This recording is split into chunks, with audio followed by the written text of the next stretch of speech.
Hello. I know I said it's going to come back on later on, but I thought, hey, I can just basically talk about some of the stuff that we're going to be working on for this summer and some of the new future stuff we have coming out while I'm actually doing work back here. I'll just do two stones. Well, actually, I hate to say that. Why did I say kill two birds with one stone? It's kind of jacked up. Anyways, that's what a jacked up saying. But anyway, my name is Kenneth Bird. My company is Black Series Edition LLC.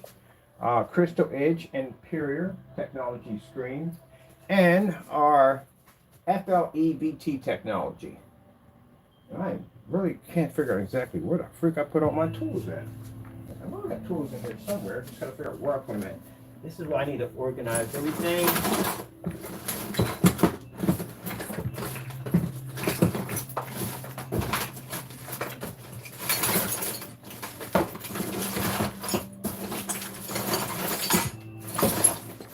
Oh, that definitely should not be in there. This is a good potential to get your wrist cut. That thing.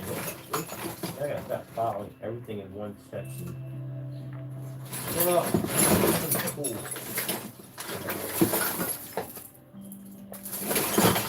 All right, let me see. Let me change this over here real quick, because we have right now we're on a portable on the glass. I need to get out of this real quick. Come on. Get me out of that. Ask for that. Okay. There we go. Let me see.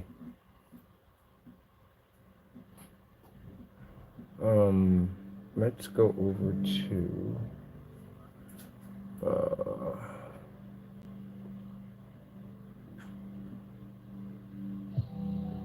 I need to go over to, let me see where we're at. We got too many pages up. Way too many pages. What are we researching? We have this many pages up. This would be, okay, we're done on that. We already got the blueprints to build that, so we don't need any of that at all.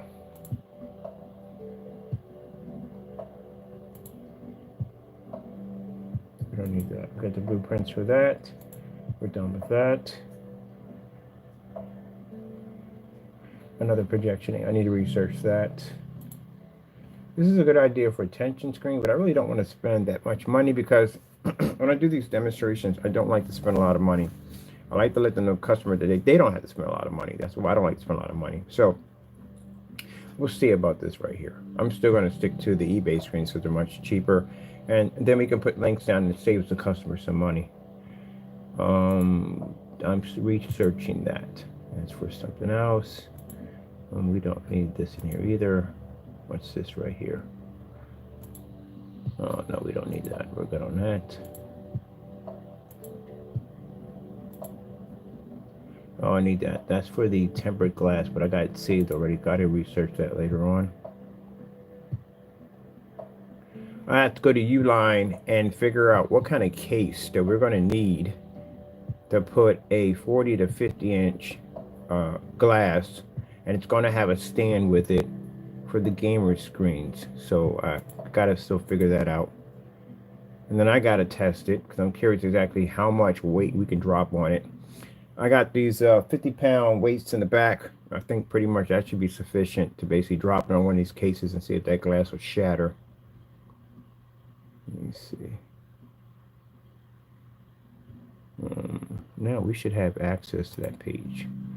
All right, let me put in some demonstrations here for this. Let me see.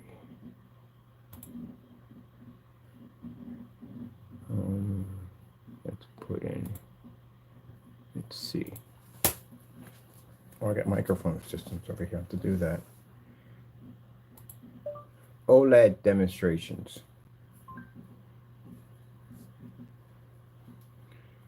All right.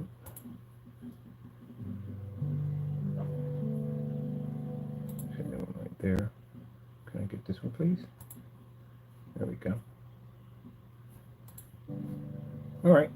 That'll give us something. Now, anytime I got copyright music playing in the background, because sometimes my videos get hit with copyrights because I got music playing in the background. I literally forget I got videos playing in the background. So I'm kind of changing some things out. I'm putting a wallpaper screen here. That's what I'm doing.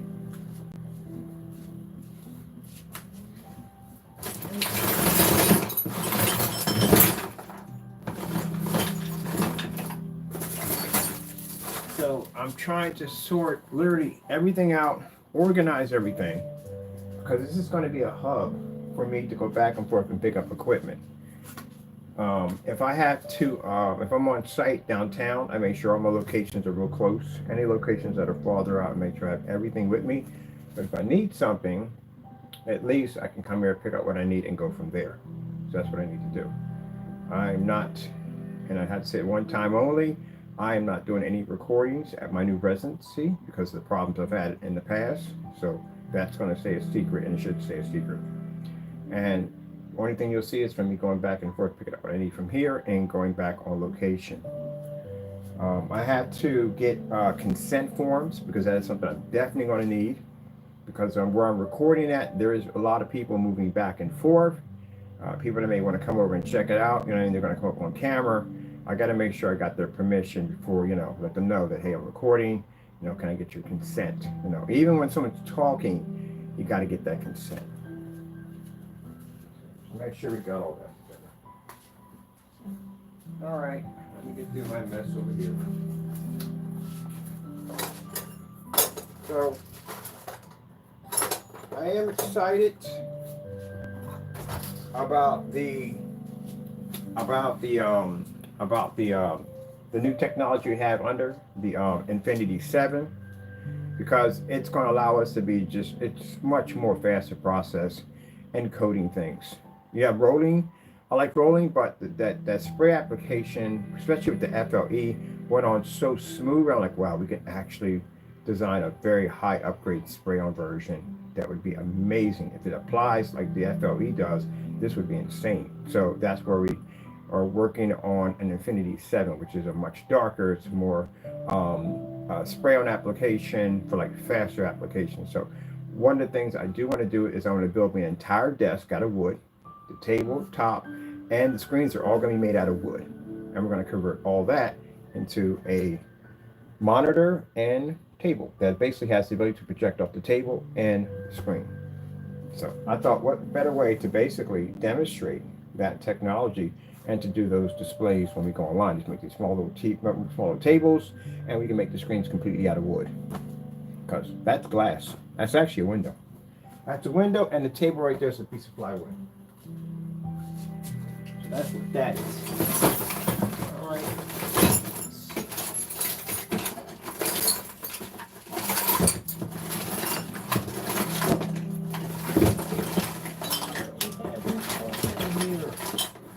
What was in this big question? What was in that box altogether?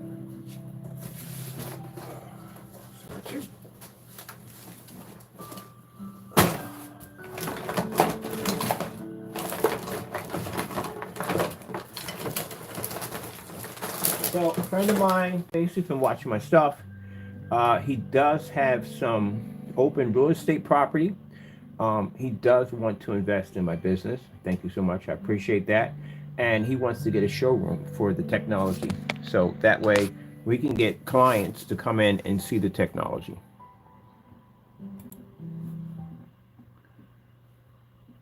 Let's grab this one right here.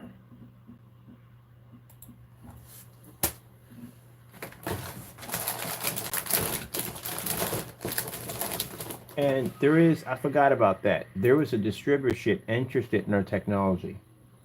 So I think I'm going to do, not the screen paints, but I am going to do some of the already pre-coated screens with that distributor. Send them over a sample of the FLE TV technology for them to check out.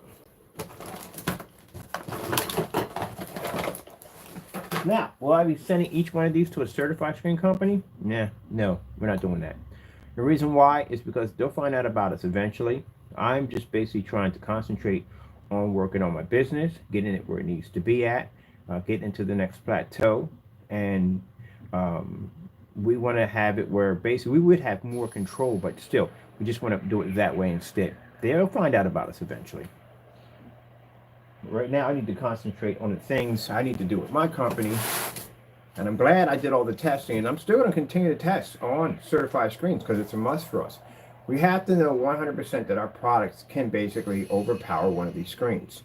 Are we still doing products on gray paints? Yeah, because not only one person makes gray paints. There are other people who make gray paints. As a matter of fact, Goose Screen was around. I don't have no idea who was out before Goose Screen, but I know Goose Screen was the first one I saw. They've been around before anybody else, as far as I know. They were around before us. That's how I found out about how you can paint on you take a screen and paint it onto a wall, because a friend of mine had a Goose Screen. And he said, yeah, my screen, I painted on the wall. I said, paint on the wall? How the frick you painting the screen on the wall? Mine is a monitor guy. At the end of the day, monitors, TVs, all that stuff. That's what I was. And I was like, wait a minute, how does that even work? Like, you paint the screen, and it gives you the same quality? Like, really? So I went over and I saw it. I was impressed. Like, wow, that's pretty cool. But other than that, we're still going to talk about gray paints. We're still going to talk about that they're not high-end screens, and that's how we're going to talk. And it is what it is. You know what I mean? Some people may take that offensively, but it's the truth. I'm not going to sit there and lie and say it gives you infinity one contrast and it's able to be used in fully lit and commercial environments. That would be a lie. So it is what it is. All right. Let me see. I can't figure out where I put that at. I should have two of these things on me. Well, okay. Found the cord, so that's a goody goody. Oh, that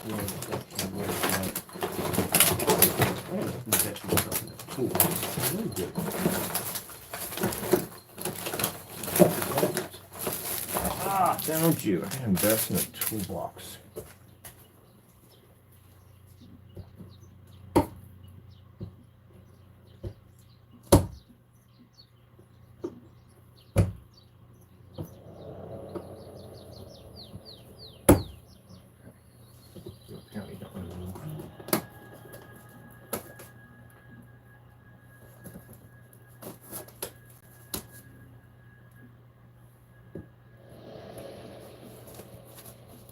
What we're going to do is we're going to get a workshop table where we're going to build these small prototypes of projection screens. Instead of me building these giant screens, we're going to build these small prototype screens, showing you how to put them together, how to assemble them, use different versions of brackets and everything else to build your own screens.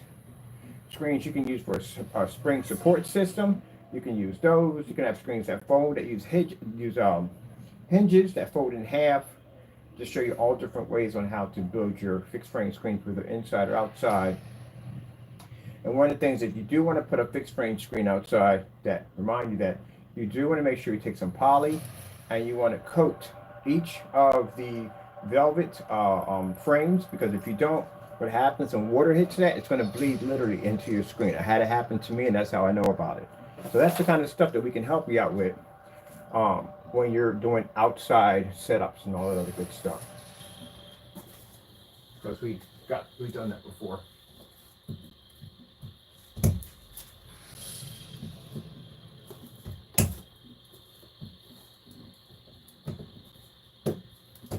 I had somebody contact me and said, you got me over in Home Depot looking at windows now. Turning one of them into a projection screen. And yeah, we'll show you how to build a wooden stand. We built a couple wooden stands for some plexiglass and some glass.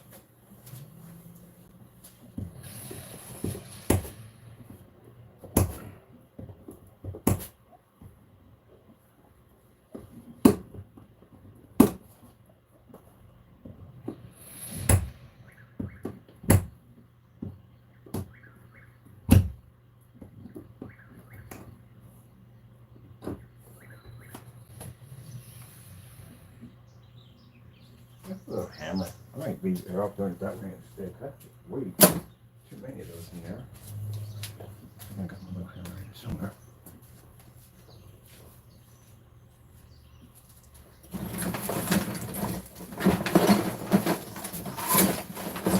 Nope, it'll be in there. It might be in this one.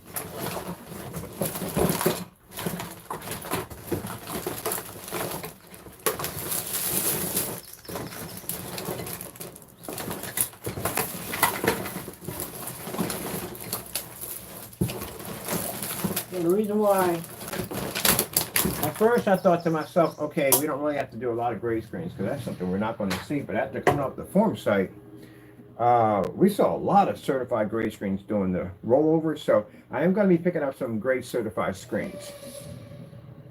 So we can do those demonstrations too. Those we can't take outside because again, certain screens can go and certain screens can't go. Yard Master, all those, they can go outside.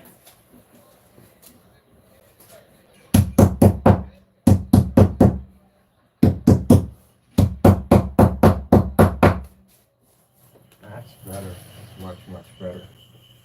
I'm doing it the other way around and it took me forever.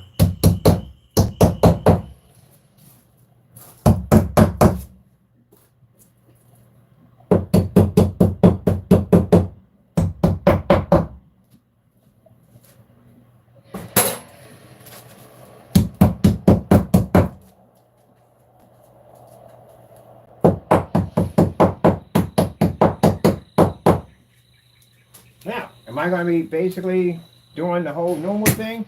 No. It'd be too boring for me. It'll drive me nuts. Still going to have my fun. Still going to joke around and laugh and all the cool stuff. That's just my personality in the day. I like to have fun when we're doing demonstrations. But, yeah. I'm still going to have fun with it all. All right, that works. That looks pretty good right there. Okay, cool. I'll go with that. What the heck is this stable gun?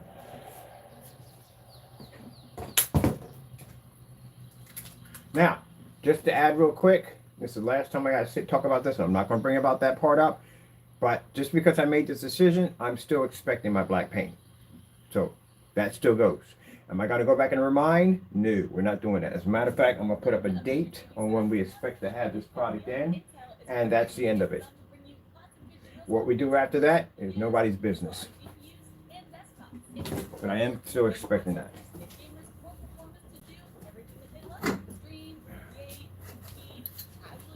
Let me see.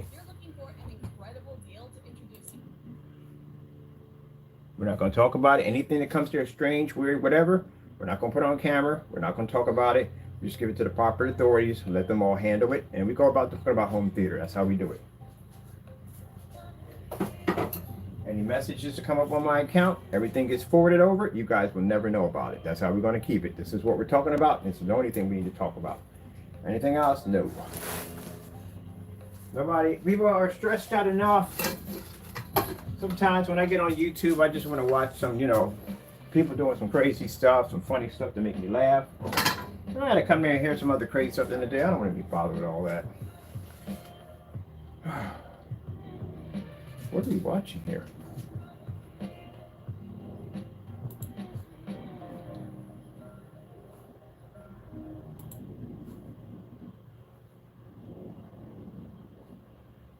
Let me see.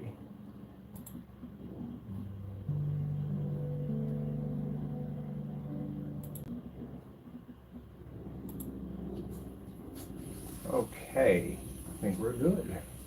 I'm gonna grab my gun. I love this. Usually I buy the powered staple guns. I buy a lot of them. But when I was on site, someone handed me a manual. I've never used one of these before, ever.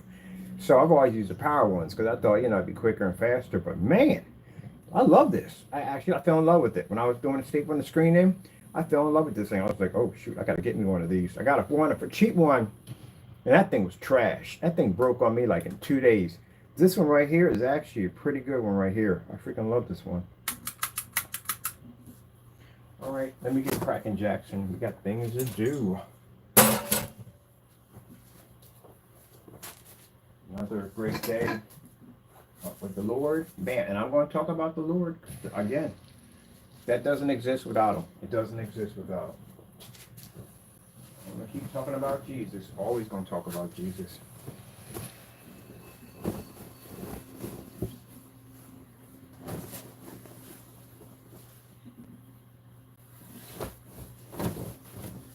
Okay, pretty good.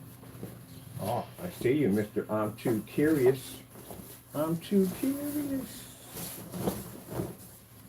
I'm too curious.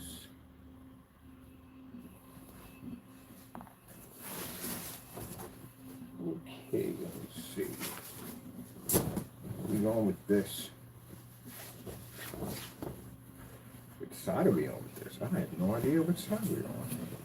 Just the right side or the wrong side? What are we doing here? Let me see.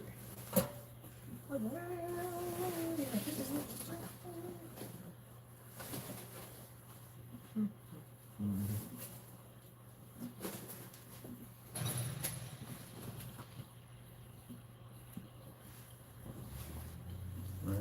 That works right there. And this works where? We over here. I think we got it. I think we got it. This will work. This will definitely work. All right. Okie dokie.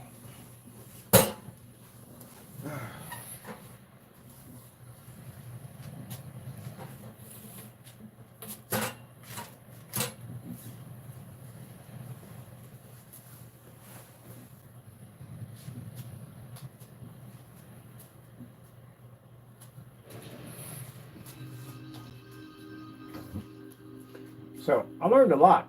I'll tell you one thing, a whole lot of stuff. So one of the places I'm looking at, not much insulation. I learned how to insulate stuff really good. But anyway, yeah, can set up insulation, radiation barrier. Is it radiation barrier or radiant barrier? It's a radiant barrier. I don't say radiation. People think I'm designing something crazy. Like, are you working with heavy water and plutonium 235.1? No, we're not. But anyway. Yeah, these radiant barriers are freaking crazy, or vapor walls, or whatever you call them. But anyway, yeah, setting these up, butane tank, and boom, drop a couple of those huge, massive leads in there, and we can set up shop and work. That fast, that quick, and everything is owned approved. I did all the research. I'm studying that stuff now. I'm fascinated by it. Yep. Interesting. But anyway. And actually, I told you the fellow, nice person too, who rented out my new place. I'm actually installing that in.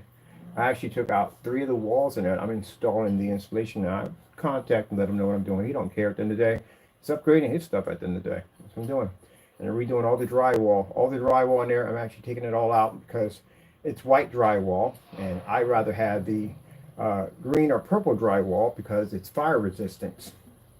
It's fire resistant, mold and mildew resistant. So I'm actually redoing the structure for them. So I've always wanted to work on houses and stuff like that. So I got a cool guy at the end of the day, and he said, hey, well, you know what you're doing? And I'm pointing out everything I'm doing. I'm sending it all to him, and he's like, yeah, he's writing off and approving on it. All I need is his approval. That's it. So that's it. And I'm going and I'm actually taking out his walls. Me and my buddy are going there, and I'm actually upgrading his place. Teaches me something. I can learn something new at the end of the day, and I'm learning as I go along. My buddy's actually a master in that field, so he's teaching me at the same time, and we're upgrading the guy's place at the same time. Win-win. Everybody wins. I get education. I get to learn new stuff. You know what I mean? How to do all this stuff at the beginning, and my buddy's teaching me a lot of this stuff, and the guy's getting an upgrade for his place. So when I leave out of there, this whole entire place is going to have fire-resistant walls in there, so he doesn't have to worry about problems with that, with zoning and all. It's basically mold and mildew resistant. We put in the heat barrier walls in that basically collect a lot of heat and basically cool the plates down. Yep, open this place up. I'm gonna do my place the same. When I get my little acreage, little piece of land, I'm gonna do the same thing.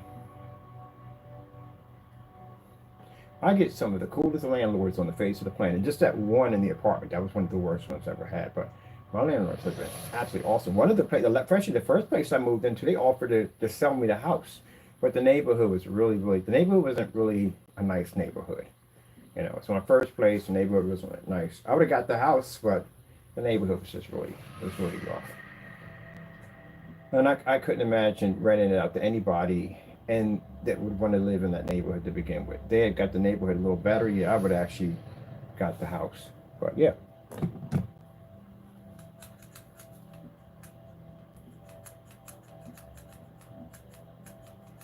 .5/8. We put in 5/8 of drywall. I doubled it up too. I'm soundproofing the place too. I don't hear jack coming through the windows or nothing whatsoever.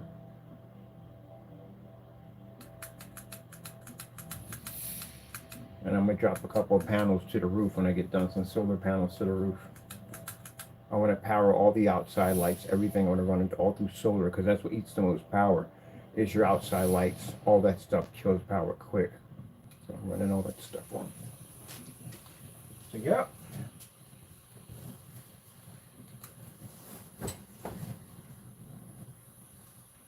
let me see what we're doing with this.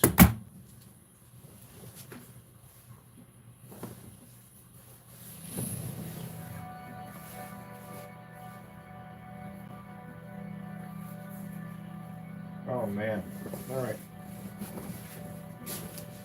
I remember taking up shop class, you gotta learn to build a light. Everybody did the lamp and they built shop class. I was terrified about plugging stuff in. I got my buddy like, look man, I will hook you up whatever you want in the lunch line and you just plug that in for me. Because I don't even know if I got it right. But yeah, I remember that, man. Now it's really not all that hard anymore. All right, let's get this set up because we got things to do and you guys can watch that.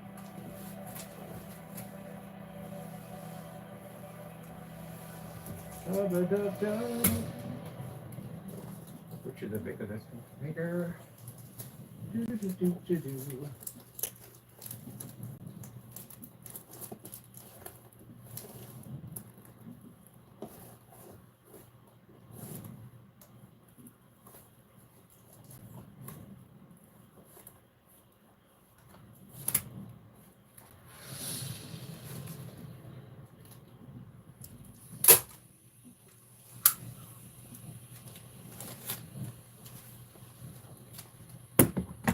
We're done on that one already. Screens go by so fast.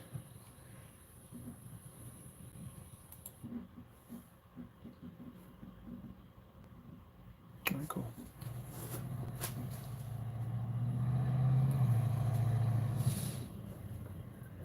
Hey, Mr. Barcelona. What you been up to? All right, where's that piece at? Mr. Barcelona.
Hit all the way. I'm telling you, from here to here.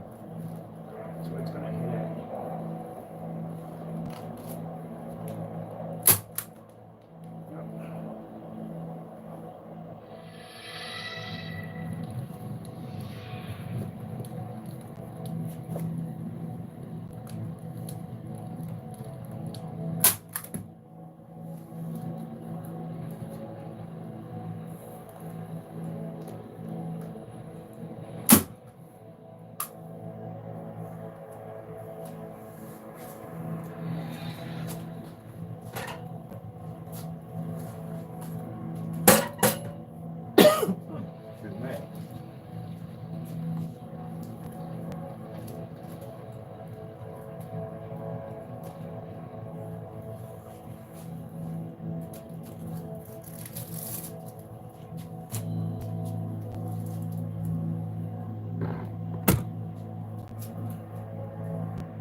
Wow.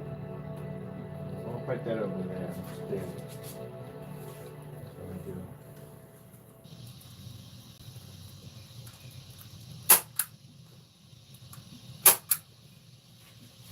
Wow. All about the wows.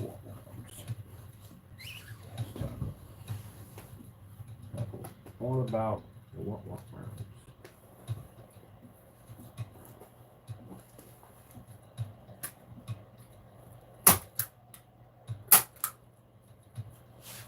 Up in the morning with the wows. All in the morning with the wows. Oh shoot, I'm out. Ouch.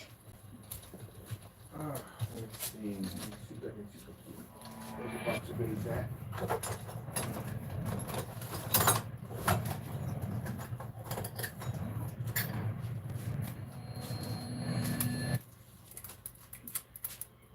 So goodies. We're definitely out.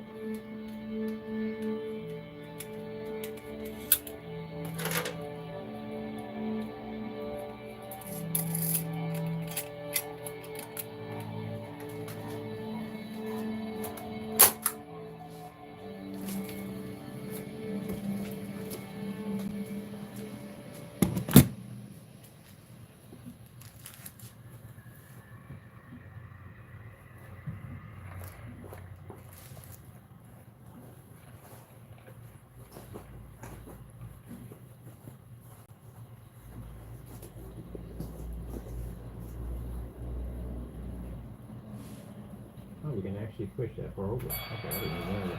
Alright, cool.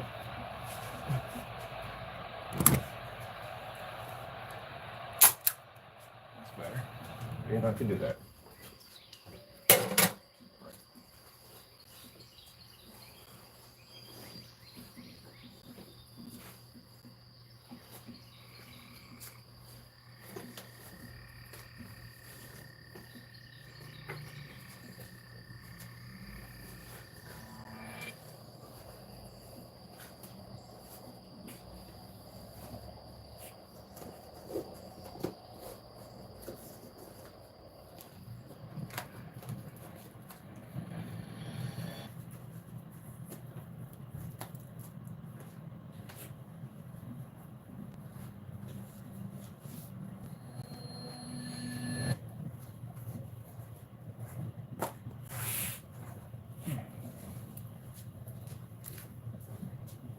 Right. These are the goody got out of trouble. So you get out of trouble. Bring your stuff. Bring your stuff, it's no longer trouble. You know, trying to figure out how stuff works. How does that work? You don't touch this button. Do not touch.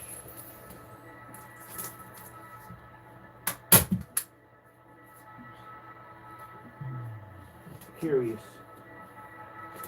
I didn't know how it all works.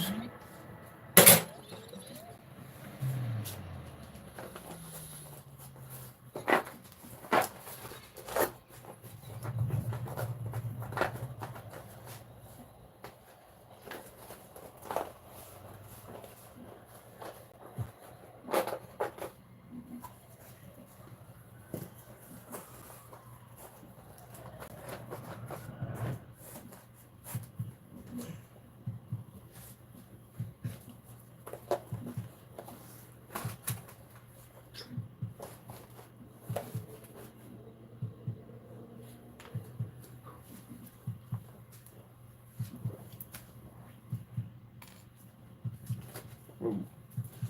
All right, that's cool. That's much better. That is much better. All right.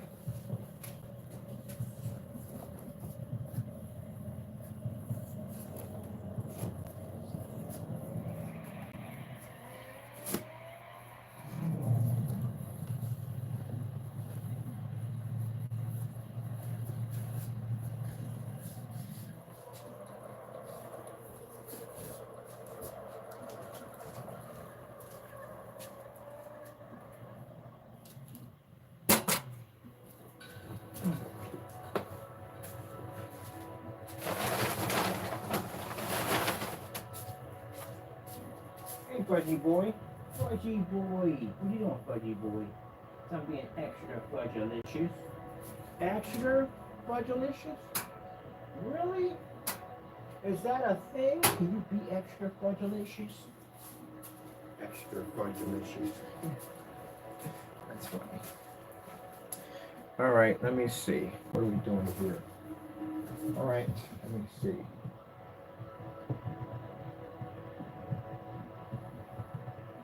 I'm going to take that and put that over there. And first, let's get this over here.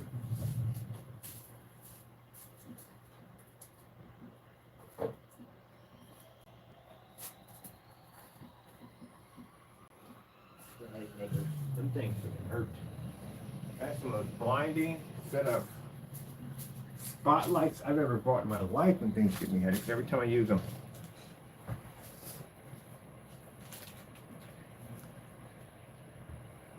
Blinding light. If I upgraded to the other ones, I probably would have been blinded completely. Not bad for 38 bucks. Not bad at all. There's a whole big difference between those LED lights and when you use those for spotlights and basically regular condensed lights. Man, them things are freaking super bright. Headaches every time I wear them. Every time I use them, I get headaches. All right, let me see. Blah, blah, blah, blah, blah.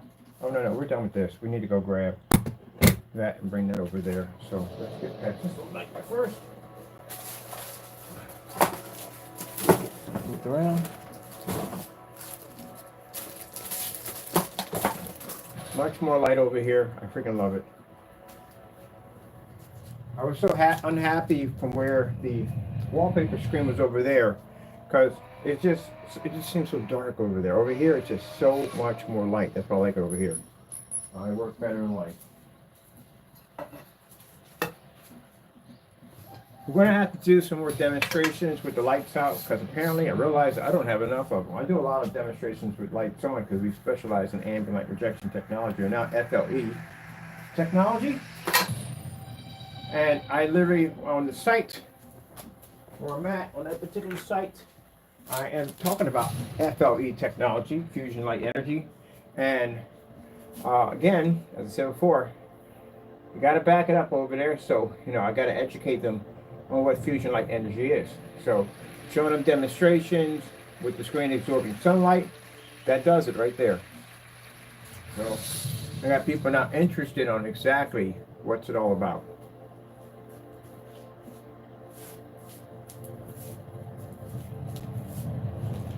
So, we're going to be doing a lot of talks back and forth over there about that subject. Because, I said before that I want my own version of ambient light rejection technology. Elite Screens has theirs. They have ceiling light rejection technology. They have their own.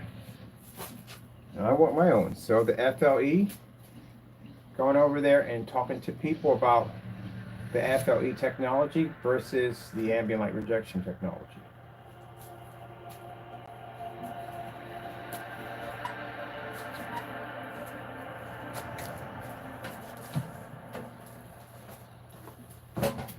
And that's why I want to look at figuring out a new way of a different meaning of projection. I don't want my product to be projection screens. I want it to be something that's about projection, but it's not affiliated with projection. I want to have my own class, my own style. That's what I want. That's why if I sit there and I tell people, look, take the time, go to my YouTube channel, look at my demonstrations. Our demonstrations are not like anyone else's. So that's why we just don't want to be in that category. We want our own identity. That's what we want.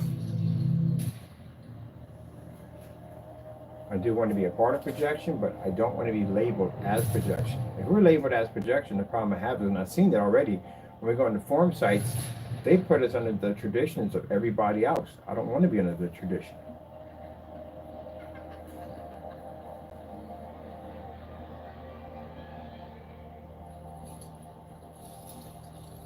So the best way to back up and to put our name where it needs to be at is to be on site. When you're showing up in different locations, in different commercial environments, people will notice your product faster than you're doing it in your own home. A lot faster. And that's what I realized when I was on site.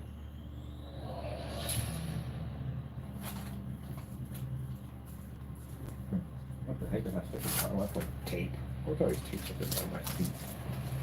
Alright, let me see. I'm going to lift this up. Of course you would be in the way, Taco. You would be exactly where I need to be at, where you're at right now. Because that's what you do, because you're a cat. Get out of my way, please. And that's what you do. Move. That's exactly what you do. Let me be somewhere where he has to be at and get in the way.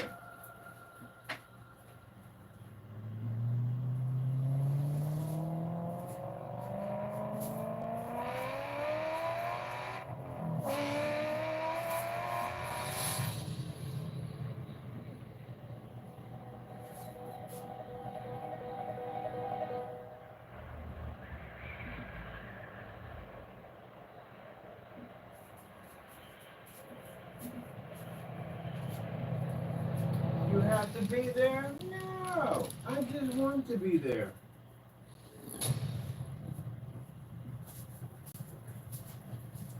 Taco, the friendly cat, just have to be there. I have to be there where he's going to be there. That's what I do. That's what I do. Cats would be, as I said before, if they had the ability to drive, they would cause 90% of the car accidents, literally. Dogs would just be speed demons. That's what they would be. They jump in the car like they would drink like 20 cups of coffee and they just take off. They'd be speed demons. They would blow every single red light on the face of the planet. They would. But cats, on the other hand, they'd be the jerks of the highway. I love my cat at the end of the day, but he's a jerk. I'll give you that much. He is. Carrying the most heaviest object in the house or anything you're carrying, and them jokers will skid right in your way and then walk slowly and stretch at the same time and look at you like it's your fault. Literally what they do. Can you imagine a cat merging in traffic? That'd be a complete nightmare. They take their time and boom, pop out in front of traffic and then slow down right in front of you. And it's your fault. Ain't that right, Taco? You'd be awful for merging in traffic. Like, what the freak? Really? It's your fault.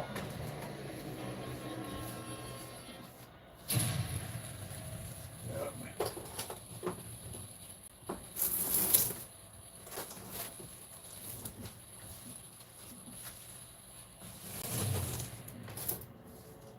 I love him. He's my buddy.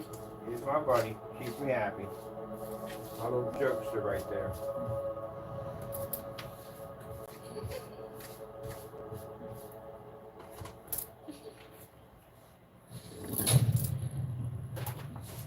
Who is that mysterious stranger?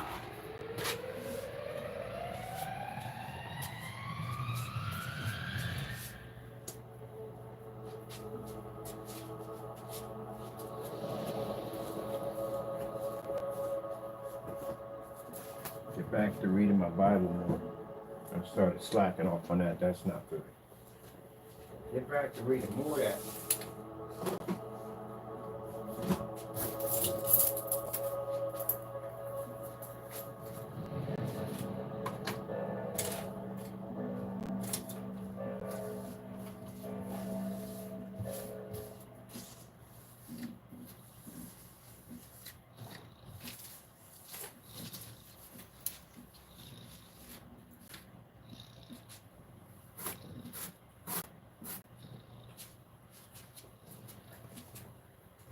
Say, are you in the same spot that I'm at right now? That's not good.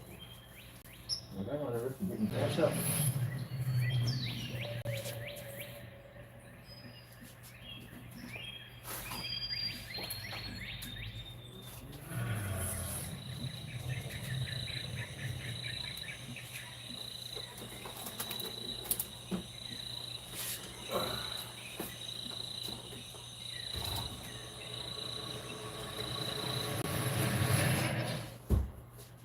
I'm sitting there looking at the Christie LW41 and the LW501i. I'm trying to figure out where the heck does the lamp go at?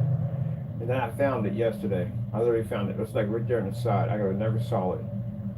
The Sony VPL FA30s, find the lamp on them. Oh, you have to go in right there. I'll show you today.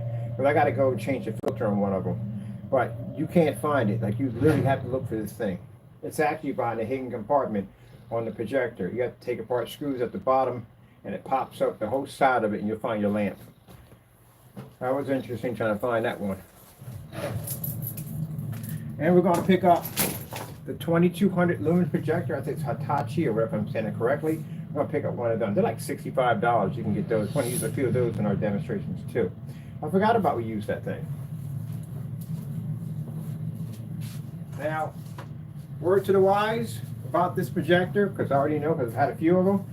If you do try to change the lamp, they got a kill switch in them. That thing will shut off and it will never come back on again. The reason why? Because they want to make sure you send it back to the manufacturer for them to work on it, not you. So I had one over, try to replace the lamp, and it just wouldn't cut back on again. So they have built-in kill switches on them. And we're going to pick up another Casio laser projector, laser and LED hybrid projector. Warned you about those. Make sure if you buy one of those, they're fantastic projectors. I freaking love them. Just don't mount them, because if you walk in front of it, you're going to pay for it. And if you basically, yeah, you're just going to pay for it either way, because the lasers act up 24/7. Even the lasers even active when you shut the projector off and it's in standby mode. It's still active. You still can get hit with it. So they do come with a lens cap with a silver shield on the other side. Or if they don't have it, don't buy it. Trust me, because you'll hurt your kids, you'll hurt your pets, and you definitely will hurt yourself. It's very dangerous. It even tells you, there's a warning sticker on it. There's a warning sticker on it that'll tell you that the laser is always active. Now the new ones they got today, you walk in front of the cut off. Those didn't have it. Gotta be careful about that. Let's see. All this. Clean up here. Let's get all this pushed down here.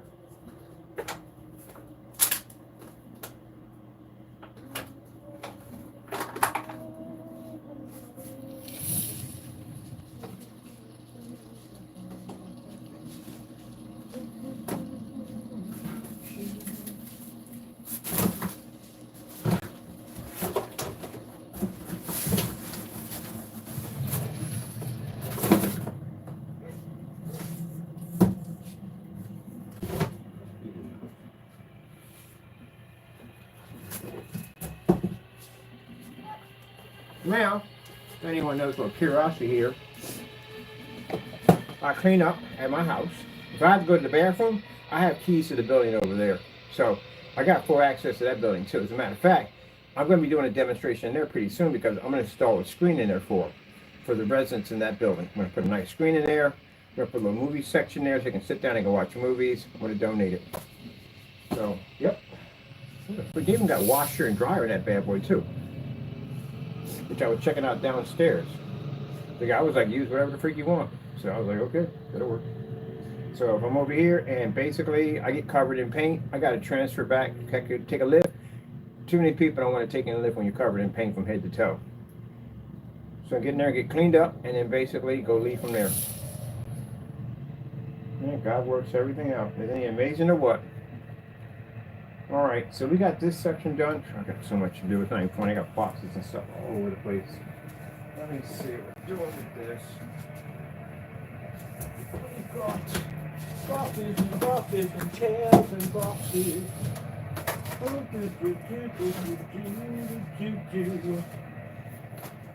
Now, if you got a workspace and you're dealing with critters at the end of the day, flying critters, these right here, put it in front of the camera real quick.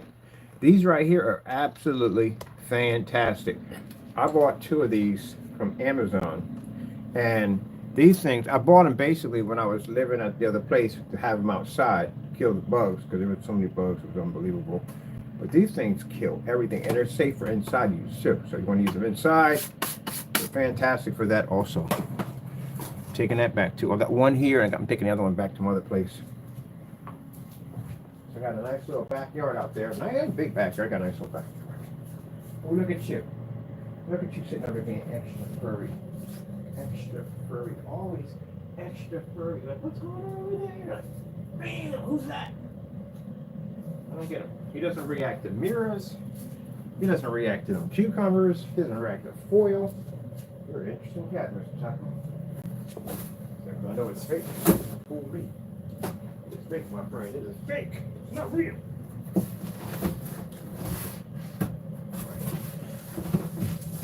I'm gonna need this.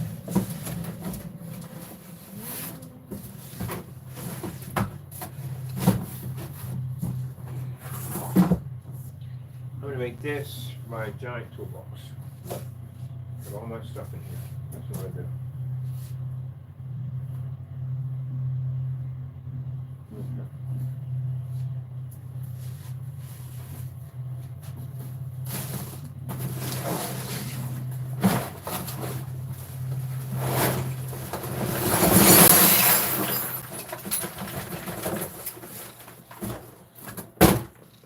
All right, that's that right there with all that stuff. So that's all my tools, parts, everything I need. At the end of the day, miscellaneous parts. I'm not using. Where is the other section of this? Something's in there too.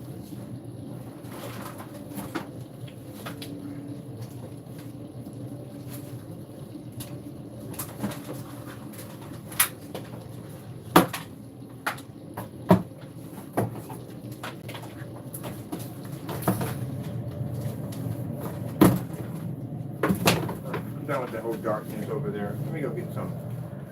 Also, here some beautiful birds.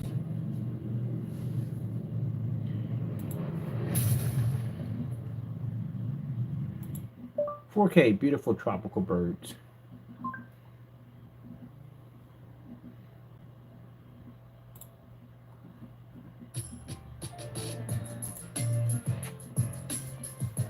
Just dump all that in there. If you have a kid and that kid is headed off to college, then you don't just have an empty nest. You have an Airbnb. Airbnb it and get paid for that extra room. Yeah, good luck with that one. Good luck with that one. You have to go to zoning for that one first. That's only a freaking headache for you. That's what I found out, you know, when you think about it, and I think it's kind of, like I said, doing research on all this stuff, and I'm actually going to get my license in this, in zoning, but I find it interesting that you buy a house, it's yours, you pay for it, you know. If you have a garage, and I talked about this before, you have a garage, but if you have a driveway, that's your property. Anyone who parks in front of it, you can get their car towed. Anybody stands on it, get them for trespassing or whatever. But if it's a sidewalk, it's yours when it snows and whatever happens, if it cracks or whatever, is yours. But if an officer or anyone is sitting out there, say if someone's sitting outside your house and it's just your neighbor, well, you can have them arrested for trespassing if he's in front of your house. Definitely can do that. But if a person of the law is out there, you can't do that because he claims it as city property. That's what I find funny. Someone falls on it, it's your property. Someone standing out there who has authority, it's city property. That's the gray area. But let me tell you the more hilarious part of it all. So when doing all this research on zoning, I found out that basically that if you do anything in your home, and this is inside your home of a place that you do own, that you have to have paperwork for all that.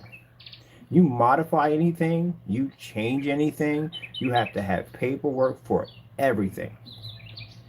Even if the owner signs off on it, you still have to have paperwork on everything. You live in an apartment, you change something, guess what? Zoning can get involved in that. You can't alter and change anything at all unless, even if you get permission from the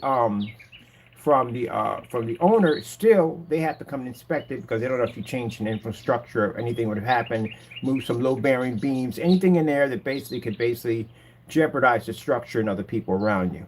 You'd be surprised. I read through that entire book and I was like, what the freak? I was like, well, why in the freak would I buy a house? That's insane. I'm buying something that I have to get permission to change if I want. So say you want to put an outside deck. Hey, you got the backyard for an outside deck. Guess what? You got to go down and get that paperwork for that. And they deny you. You own the property. And they said, oh, you can't get it done. So let me get this straight. I pay you taxes every year for this property. I own this property. It's mine. And you're going to tell me I can't put a deck out there due to the fact that you don't approve it or the township might not approve it? That's phony, man. When I read that, I said, man, I would never buy a house ever. Never buy a house. I'd rather just rent for the rest of my life. I would never buy a house. After I read through that whole entire booklet, all the rules, regulations, and all that stuff, I was like, oh, heck no. I can understand why one of my brothers was highly upset because they wanted to go and they wanted to redo their kitchen and they got denied and they owned their property. And he said, this is the dumbest thing I ever heard in my entire life. So technically, truthfully, you don't own it. Because if you own it, you could do whatever you want to do with it. It's yours.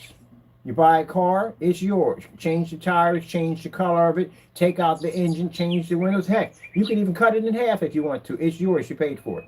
But if you're basically leasing this vehicle, you can't do any of that. So that's crazy. If a house is a bigger purchase, it's yours at the end of the day. You mean to tell me I can't change what I want to change? The thing about it is how people change things in their homes is the fact that you know people that are basically licensed, they're licensed contract. So you got some contractors, you know, at the end of the day will come in, knock it out, do the work with no problem whatsoever. It's all good. But then you got some that'll come in there and say, well, you know, I really can't do this unless you got proper paperwork telling me that I can go do what I need to do because I don't want to use my license at the end of the day. But I look at it this way. If it's your home, you purchased it, you paid for it, you should be able to do whatever the heck you want to do, as long as you're not doing anything crazy at the end of the day, but you know what I'm talking about. You should be able to do that. You want to put in a pool, you should be able to put in a pool. All that. And then your insurance goes up if you put in a pool because it's a liability. If that's the case, then the bathroom would be a liability because most people in the bathroom, like I said, you're in the bathroom's going to cause you the most problems. But again, I read through that and I was like, that is absolutely insane. So no, you're better off if you're going to basically get around the whole build whatever you want policy. You have to have your own land. That's why I'm getting 7 acres. 7 acres? I can build whatever the frick I want out there. I'm on my own land. Even the township, and keep in mind, make sure you're so far out that the township can't even touch you. Yep. Because then you bump into old laws. Old laws that have been around before you were ever born that are still active. And that's another thing you got to research too. But yeah, I found that kind of fascinating when I read through all that. It's interesting. Now I see why my friends, I got a couple friends that are lawyers. I see why they're into the law. It's interesting. Rules and regulations is pretty fascinating. It is really fascinating to find out all these different interesting laws that they have that were back then that still are today. So yeah, I find it really interesting. Let me get back to work here because I got stuff to do. I got to put all this stuff in this one box over here, and I got to figure out a cable line here. Well, I find it really interesting.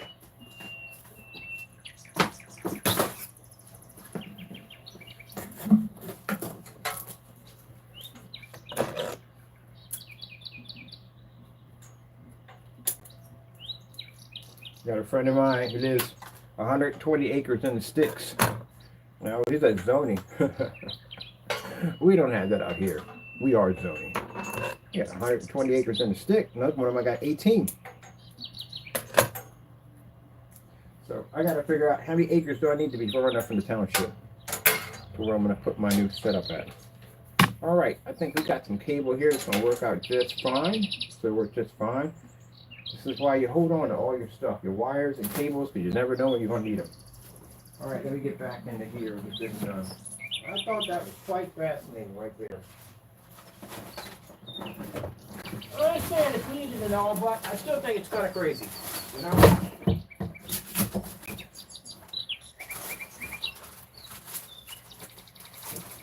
I mean, pretty much,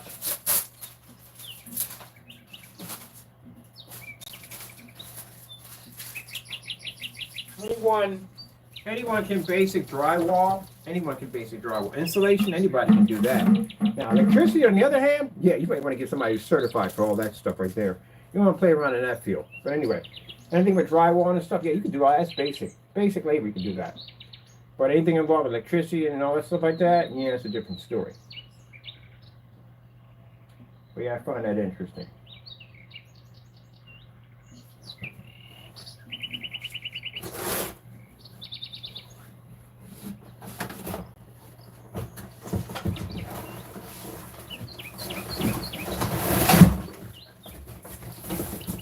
Oh, yeah, and really forgot to tell you that they charge you for this.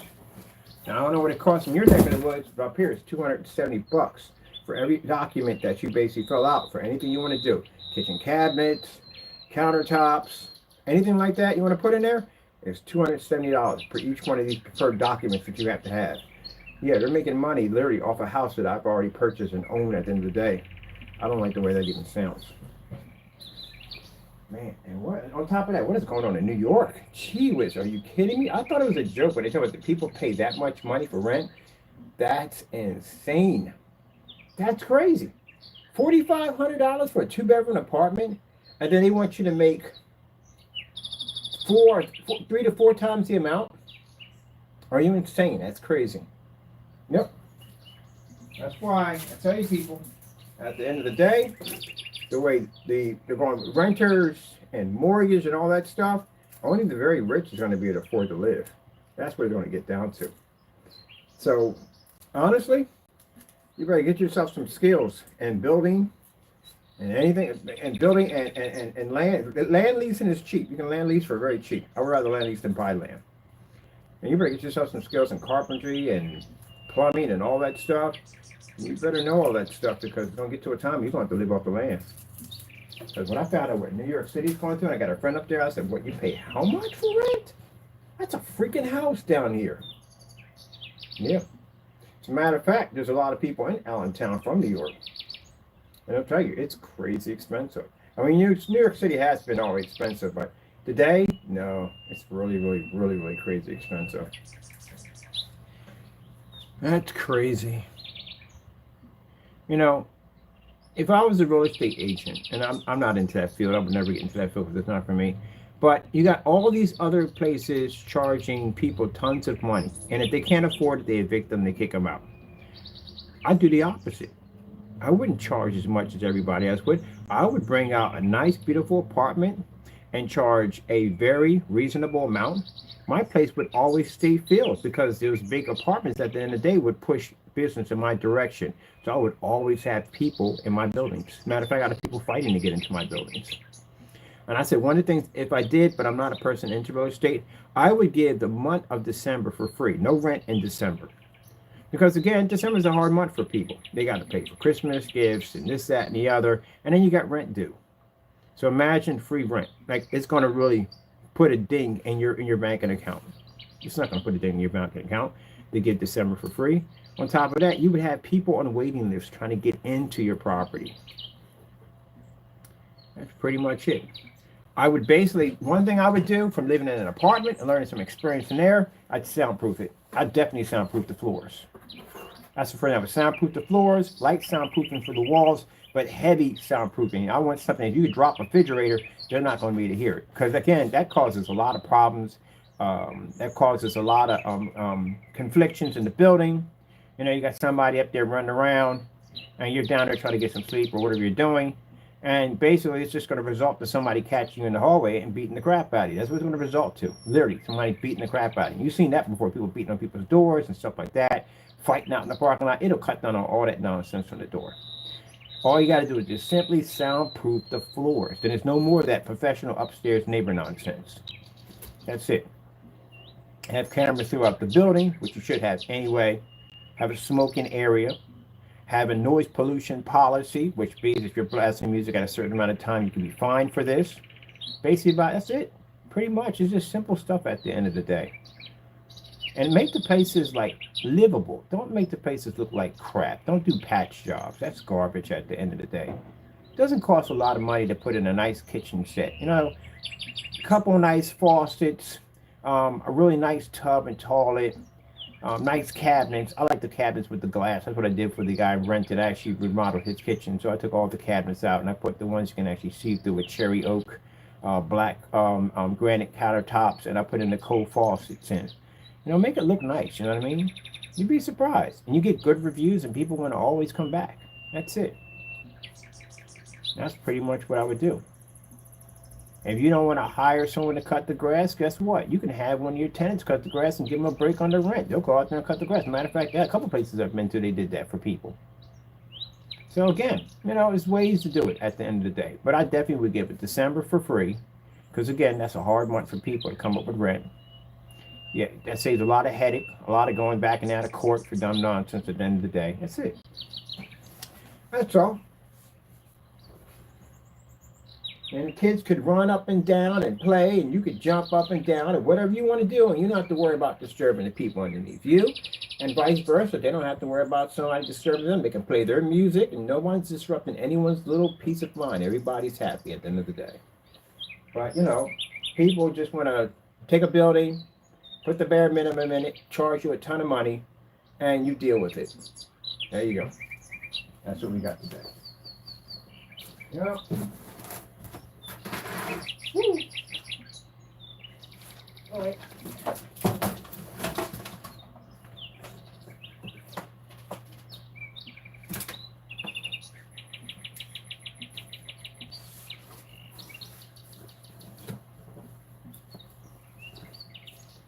All right, let me see. We're gonna dump everything in that one big box. That's the best way to have a bunch of mini boxes.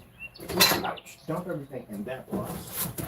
Then we don't have to worry about having all these tons of little tiny boxes all over the place filled with stuff we're just not using right now.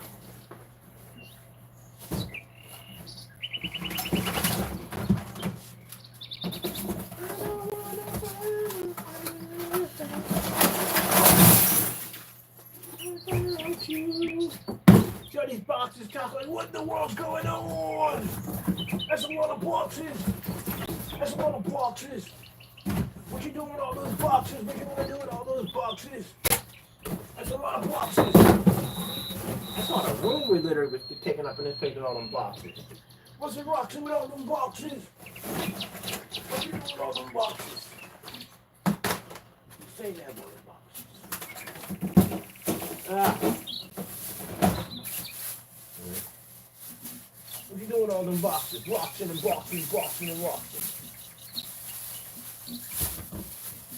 This over here.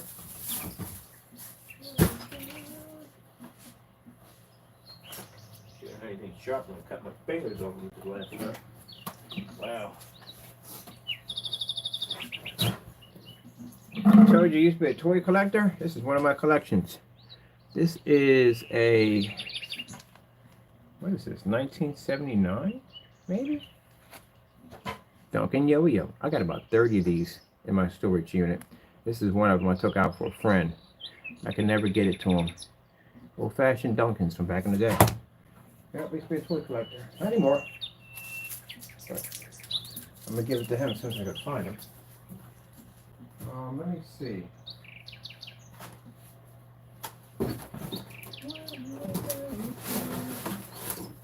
All right. Another giant box, Taco. We don't need.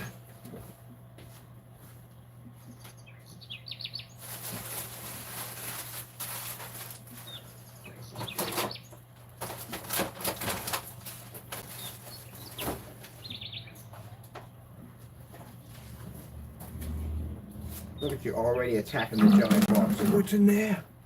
What's in that giant box?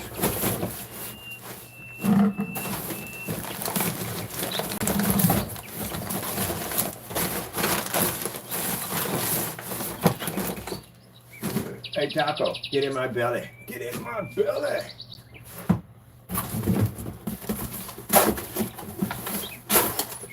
Get in my belly. Wow. Get in my belly. Get in my belly.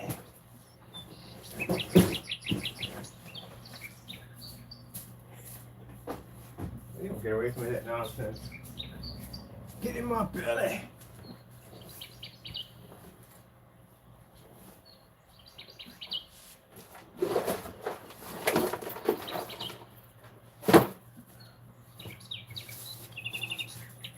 Get in my belly.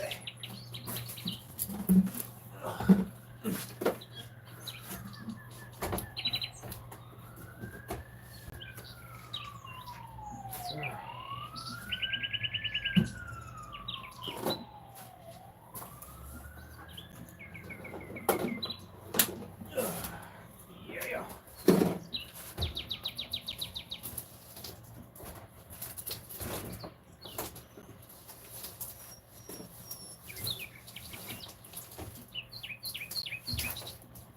All right. Whew, man. Right there is interesting. Get in my belly.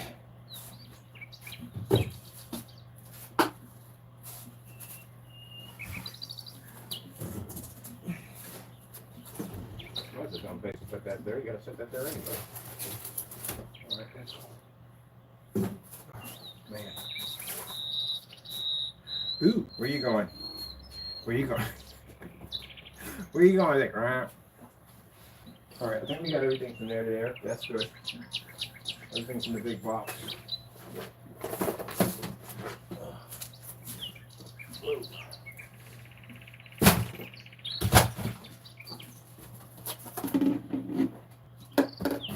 Hey, Taco, get in my belly.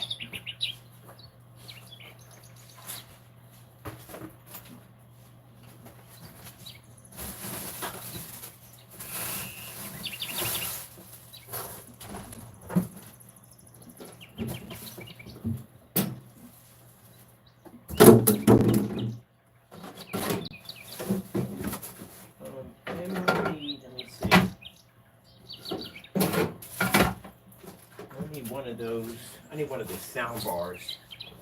I get tired of disconnecting my sound. I got 3 of these suckers. I use one of these.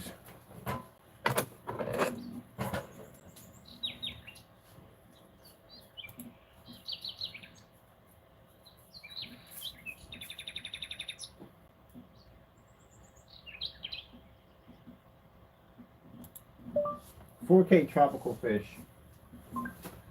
Ooh, man. I really thought this was going to be faster. I really thought. Well, I think I'm doing is 2 different things.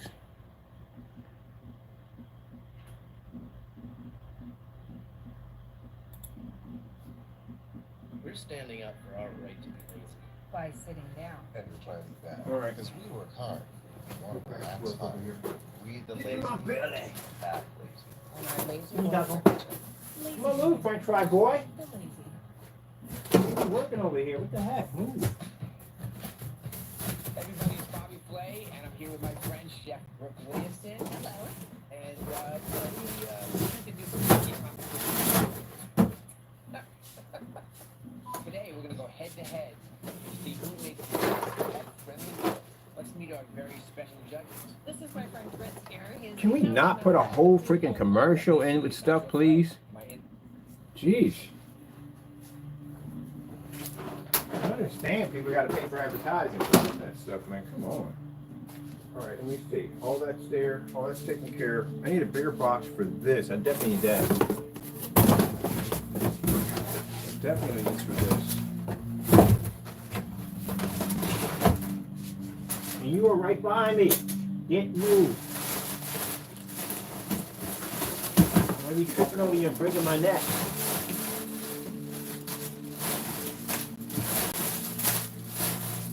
Like going through that day.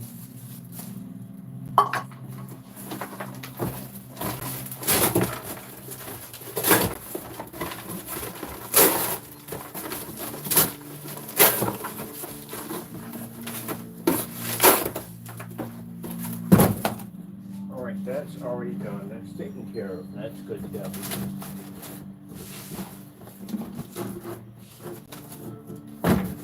Oh, that's peachy. That's real peachy.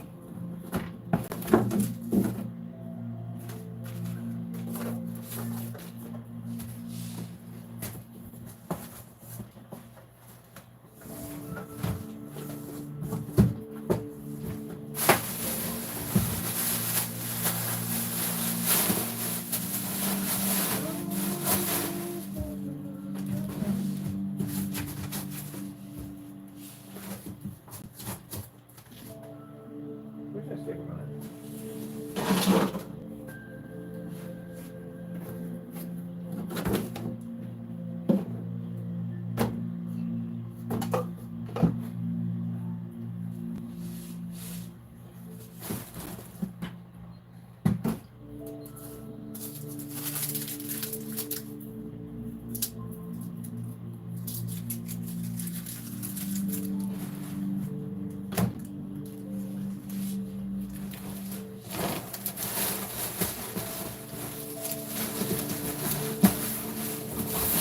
That should be everything right there, but that right there. I have that already taken care of. And this is all like trash anyway. So,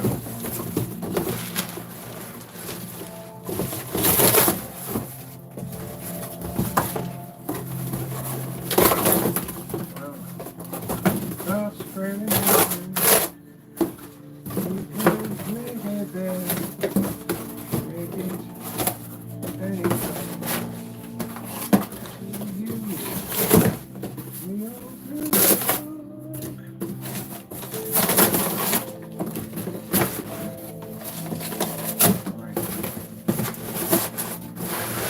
that's all good to go.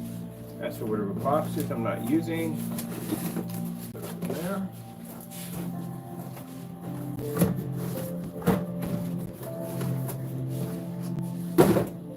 Where we go? Man, this cuts everything down by a lot.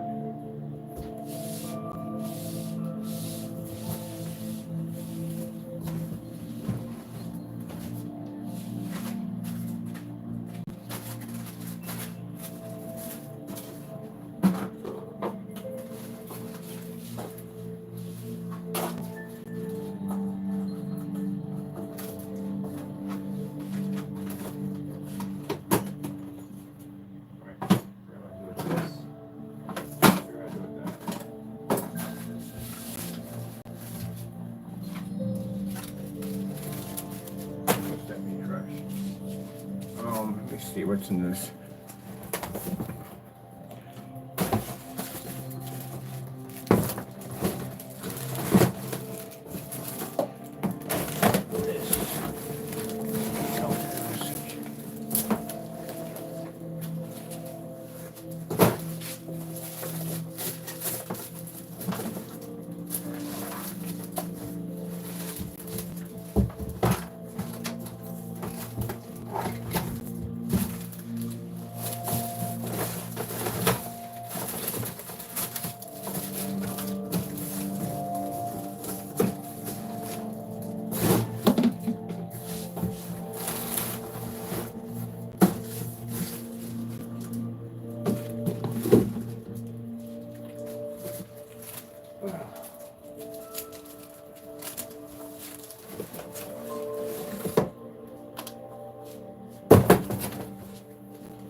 Know Donald Trump very well.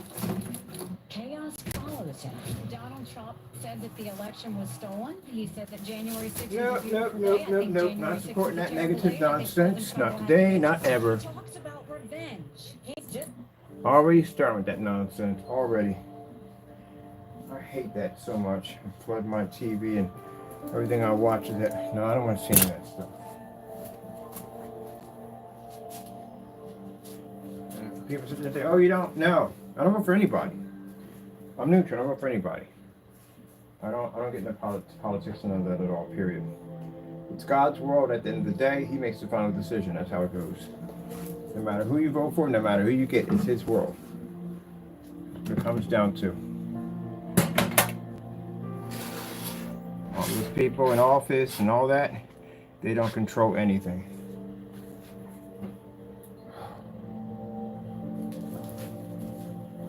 All right, let me see.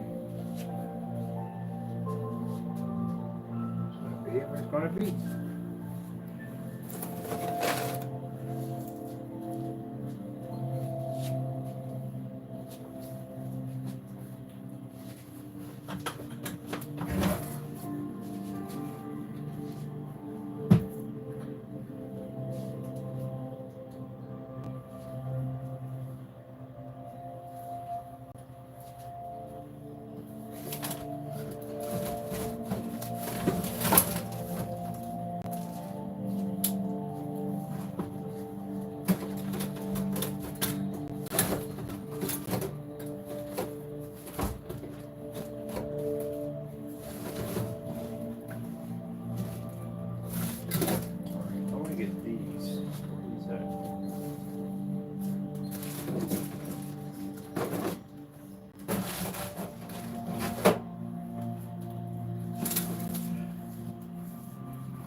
see if it's on.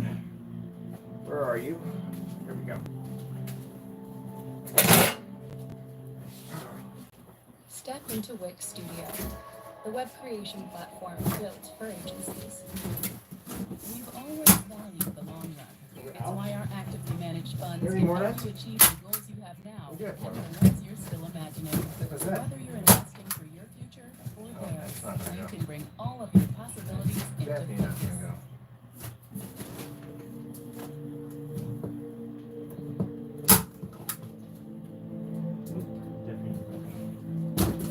All right.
Instead of lights.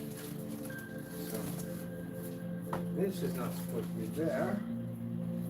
It should be. There. All right, that's good. That's all taken care of.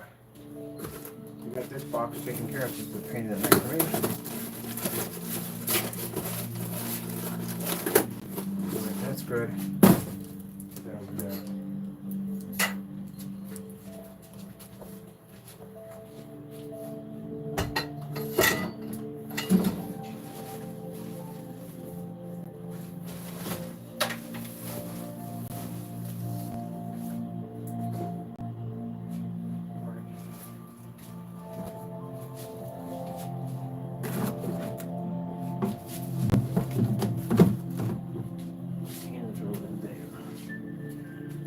Trash. This is going out. That's all the stuff we didn't need. The stands. Excuse me. Out of the way, please. Always in the path. Always in the path.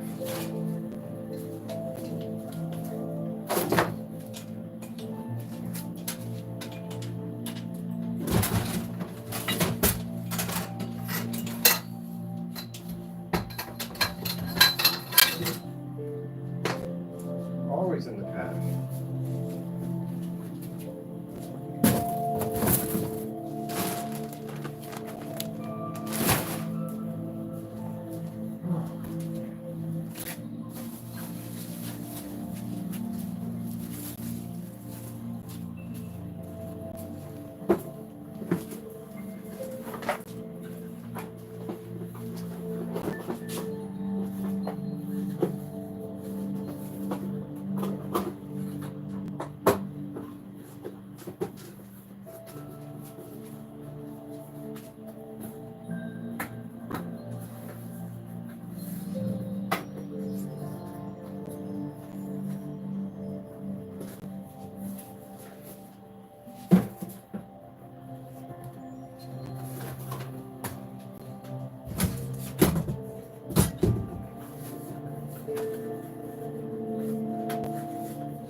chaos. They put there.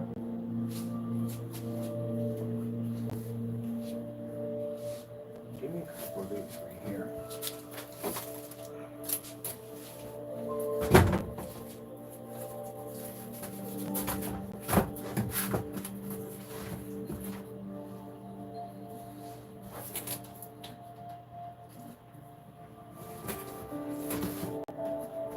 I actually think I have to put that inside of a box.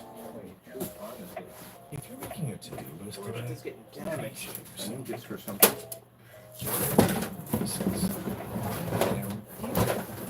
And then I've done.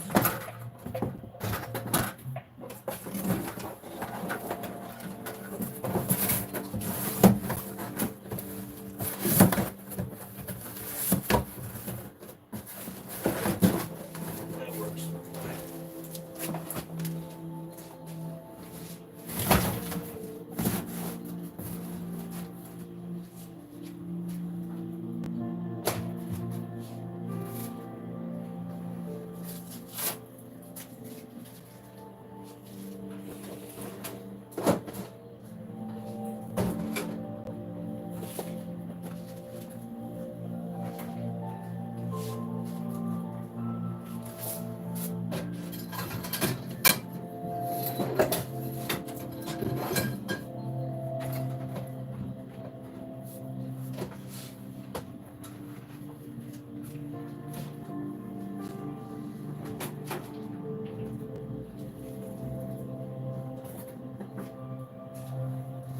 Alright, this is definitely out of the trash. Got any more? Let's go put you back. We need the bed.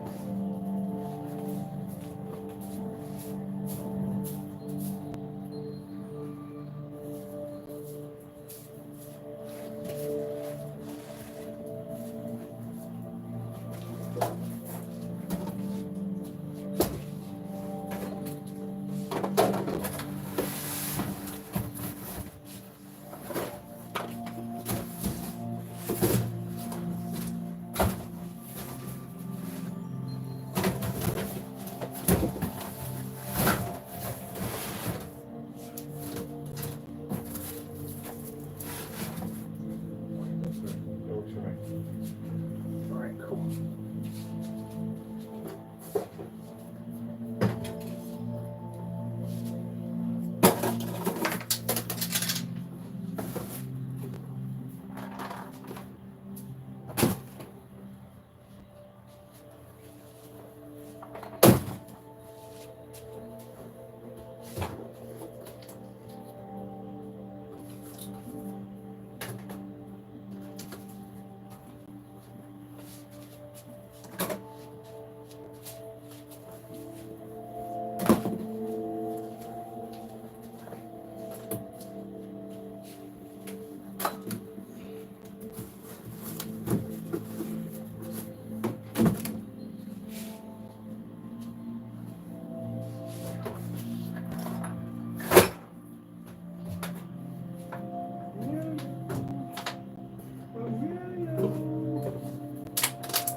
I saw him at the club and I was like, Emilio!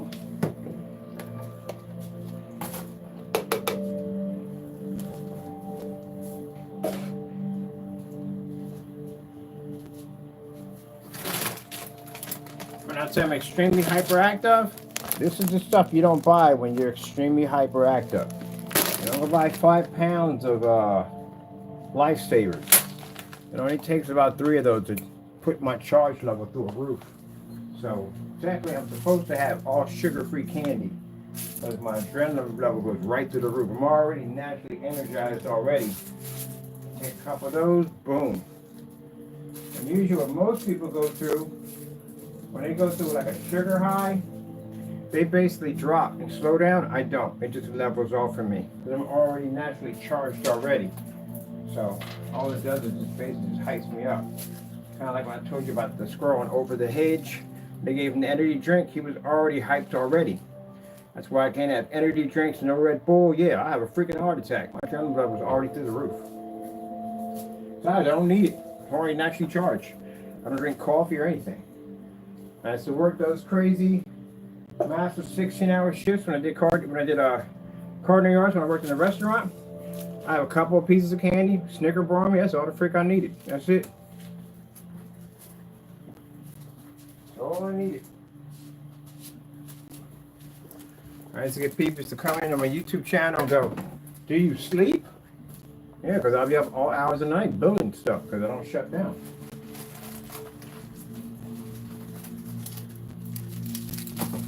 And do I sleep? No, I actually really don't. I'm only required 3 hours of sleep a day. That's it. That's all I need. Ready for a catwalk through savings this President's Day. A feast for your eyes, not just... Place I was working at over there. I was doing the, not working out, I was doing we're doing the, showing up the screens over there. And they were like, "Do you sleep?" Because I'm always energized. I talk like 100 miles an hour. I was like, technically don't. 3 hours of sleep is all required. That's it. That's all I need. I'm up at 6 o'clock in the morning every single day.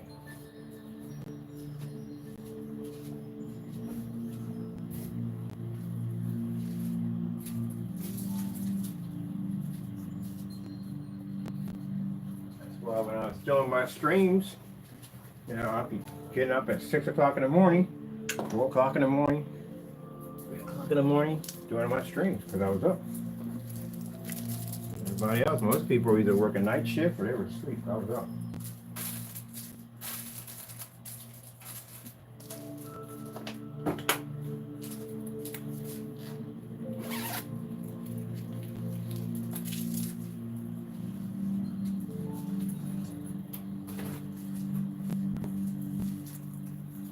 I got the insulation so good.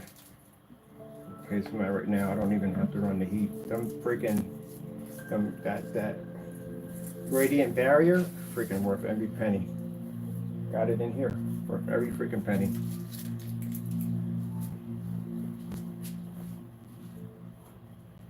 All right, this is all done. I'm happy about this. We're going to put my storage racks in. Definitely don't need those.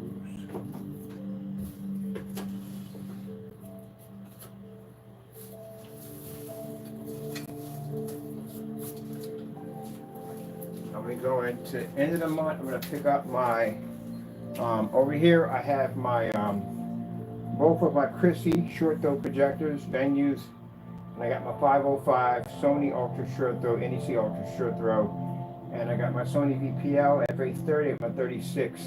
I'm gonna go pick that one up, and I got a couple short throws in there. I'm gonna stack my projectors in here, and after that I'm gonna go pick up my Pico collection. Get myself a nice storage box unit. I don't need that big little storage unit. And just basically foam it in there, put a little rack system in there. I'm gonna stack all my projectors in there, my Picos. That's my next collection. A collection of Picos. I'm really excited on getting Kodak's projector because I'm interested in see what they got. It's a name brand anyway. So we're going to be adding some projectors to our portable projector list. We have a portable projector list that we approved. We got some other ones on there that are not on the list. So we're going to have a list for those projectors too that we support. And the Maxonic is one of them going to be on there. I've had that for quite some time. I did a lot of demonstrations and it works pretty good. It actually works very good, which we're using right now. Let's get some, yeah, run right back at you. It's like, run right back at you.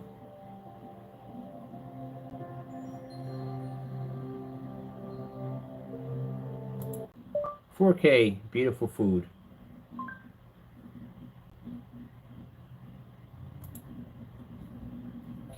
Is that better? The finely crafted Volkswagen house. It's built just right. Get 1.9% APR financing for 48 48 months plus a $500 customer bonus on a new 2024 Taos or Tiguan. This is Merrick. This is your dog living their best life. With real deboned meats, whole foods, and high levels of omega-3 fatty acids. Merrick, real is our recipe.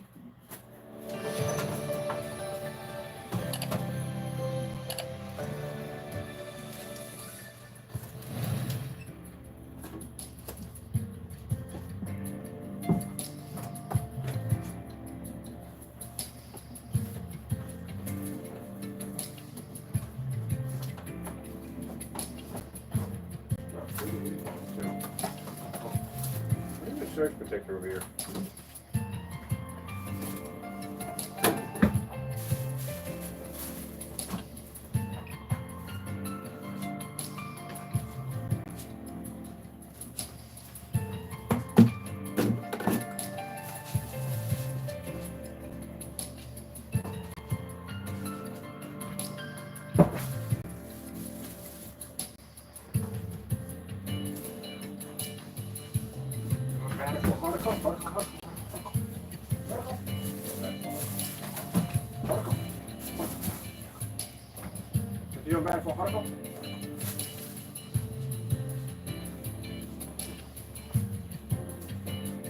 Now I think on this desk, I want to get rid of the glass screen. I want to use that for something else. And I want to basically get a piece of wood that's going to connect from the top of that shelf all the way over. I'm going to make myself a widescreen projection screen out of wood. And the new, I'm going to make it with the new Infinity 7 technology. I'll spray the whole thing. So I'm going to turn a piece of wood to an OLED TV.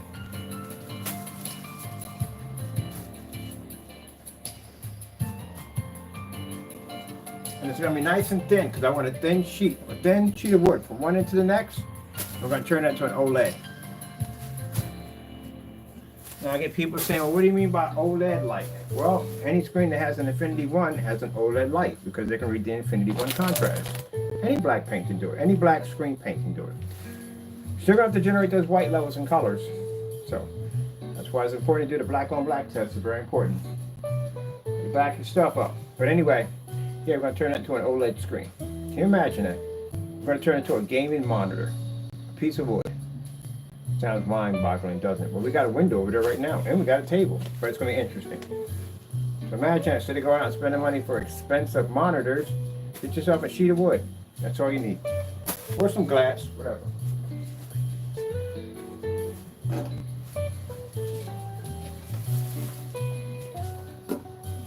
So I'm figuring, find my measuring tape.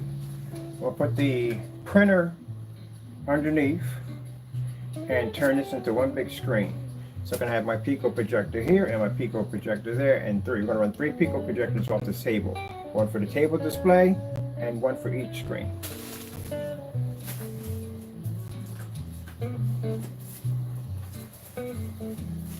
Matter of fact, I'm going to need 2 of those sound bars. I'm going to need a wire sound bar into this table.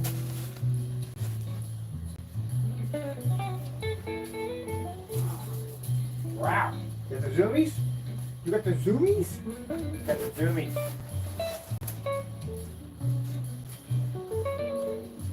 Just feeling kind of newbie with the zoomies. Who got the zoomies? The rows. What about those rows?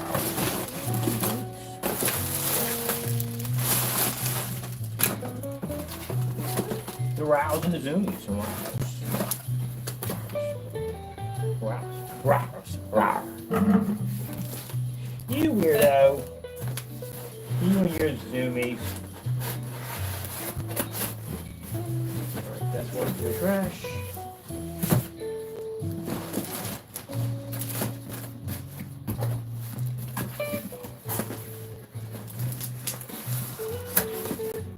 It's 2. 1, 2, 3. Off.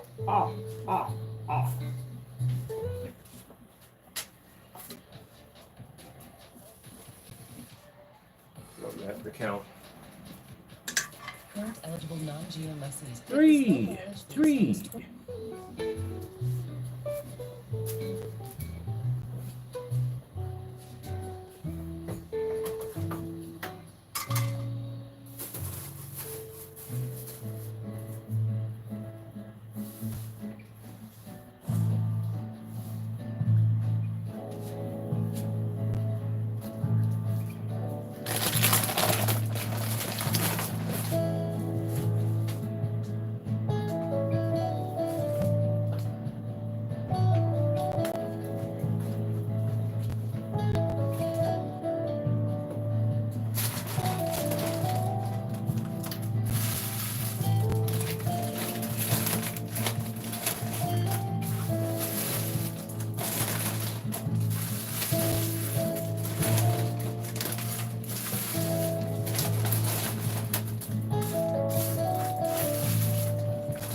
I like this. It's much better.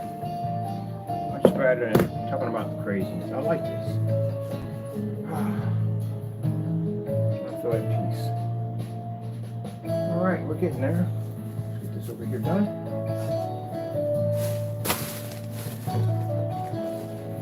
We're at peace. That's good.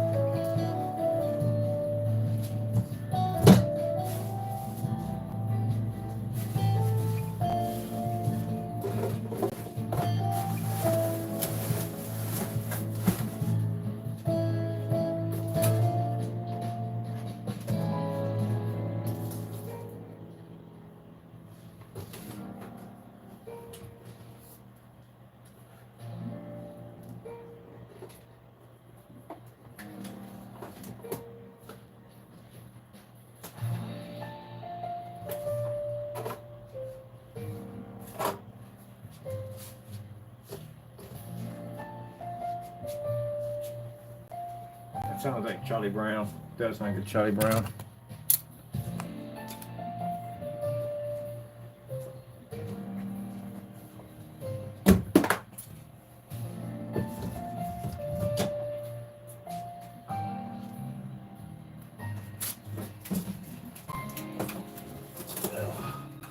Shoulder.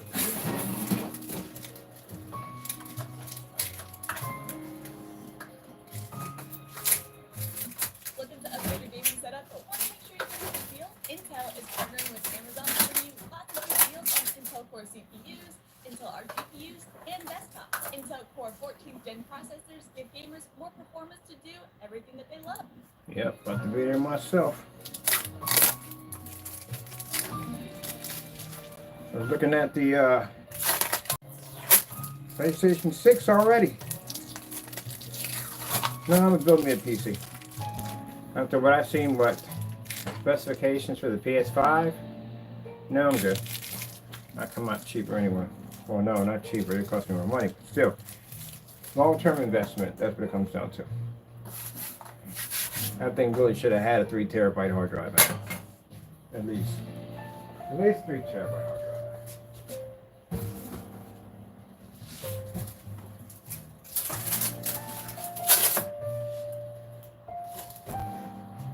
Go out and I gotta spend the money for a hard drive. I don't have enough room on the system. It's supposed to be next gen. Especially, I mean, 30, 60, 30, 70 is still a good card, but if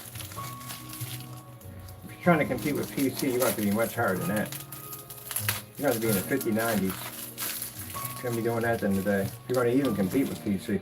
And you're definitely going to have more hard drive than a terabyte. Especially having like 8 something left over after systems and updates and all that stuff. You're going to have to be more higher than that. Basic, bare bone, basic PC, but a 1660 graphic card is more powerful than that. I wouldn't say wise with the graphic card on the 30, 60 or 70 is definitely going to be more powerful than a 1660, but still, you know, it's like 4 terabytes on that unit, and it should be 4 terabytes on that system. So, nah, I think I'm pretty much done with console.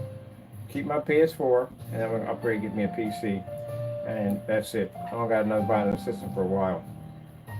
Because I'm really not seeing any, like, exclusive titles. I don't see a lot of exclusive titles. Pretty much everything that ends up on the PS5 or Xbox, they both got the same games. PC got the same game they got on them, whatever.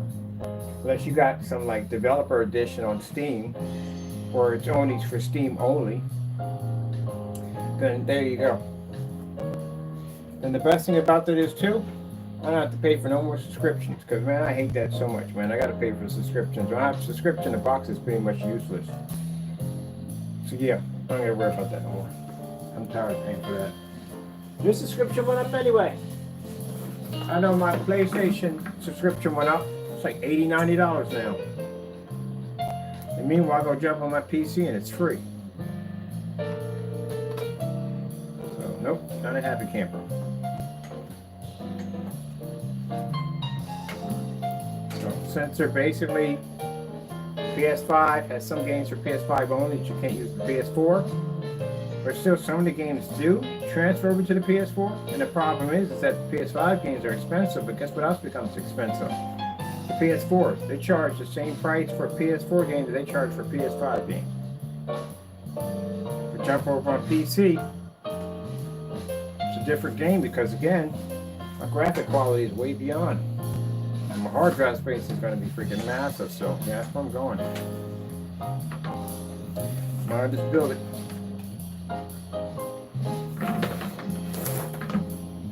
Especially if I'm playing Grand Theft Auto 6, it's definitely going to be on PC. Oh yeah, I need this adapter piece right here.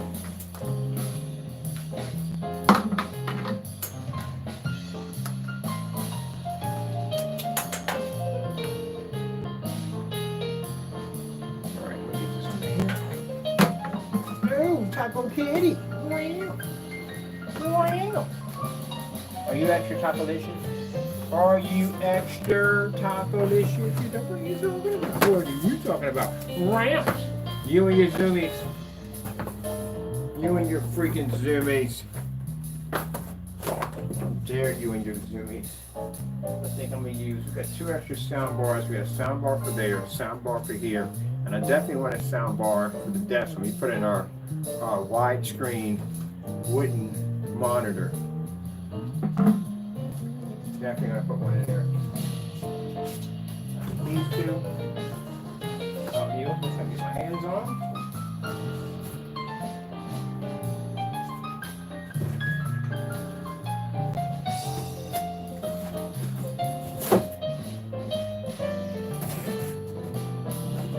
I thought about something. I got all this this back. I got probably, once I put the wood monitor in, I got about a good maybe 2 or 3 inches before I hit the wall. So what I'm thinking of doing, I'm going to cut in speaker holes and I'm going to install speakers into my wood monitor. And I'm going to basically put little boxes on the back, insulate them, all that stuff, run all the cables and everything through. And then use it for my, have speakers on both sides of my wood monitor. And then cover all that up and then basically just coat the entire thing. That's what I'm going to do.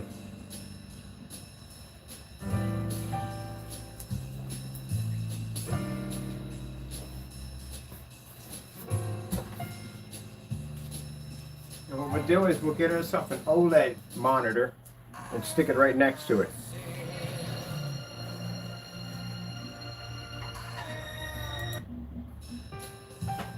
That's the idea. My buddy came over. He said, you know, that stuff at the end of the day, I can make desks with wraparound screens. I can make them curved because he's a master in woodwork and all that stuff like that. And all he had to do was come in and just blast it with that stuff. You can sand that stuff down so it looks like glass. And then we hit it with that technology, and you do the math.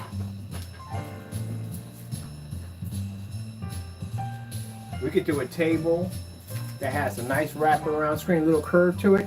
And he does those tables where he cracks them and puts the epoxy in them, and the epoxy glows in the dark. Can you imagine how sick that is? That's why we're going to be doing a little partnership thing. And he's going to design these tables, and we coat them.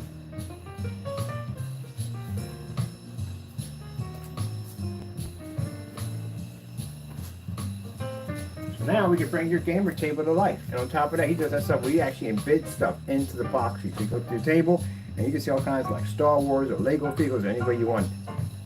And your desk is a screen, and your monitor is a screen. They're going to cost you thousands of dollars for an expensive monitor because it stretches from one end to the next.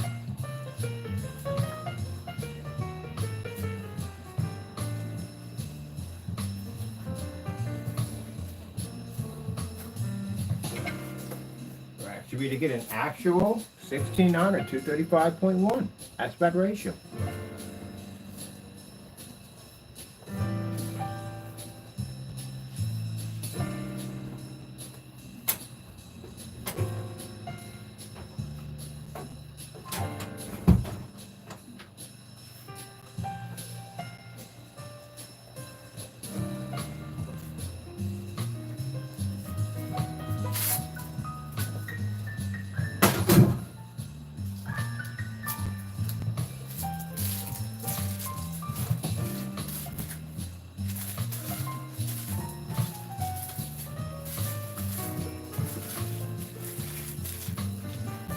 My friends are saying, hey, rearranging the shop today. You're literally not going to hear from me for many moons. I can understand what you're talking about. Man. Still not even done.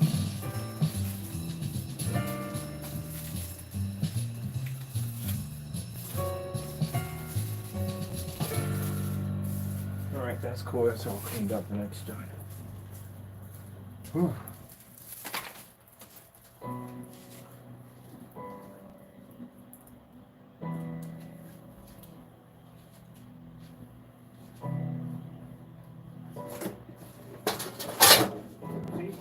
Going? What were you tangled around? Oh, yeah.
they bring out that PS6, they're gonna stick 2 terabytes on it, I guarantee you. If you do that crap, that's gonna be phony. Because you know, the first one's definitely gonna require 4. Anything under 4 is gonna be bad. The game's gotta be much, much more advanced. I still can't believe they put a terabyte on that. A terabyte was on the last system. My system has a terabyte on it. So any other system should have a terabyte on it. And then they told me, oh, you can upgrade. You have to buy something else.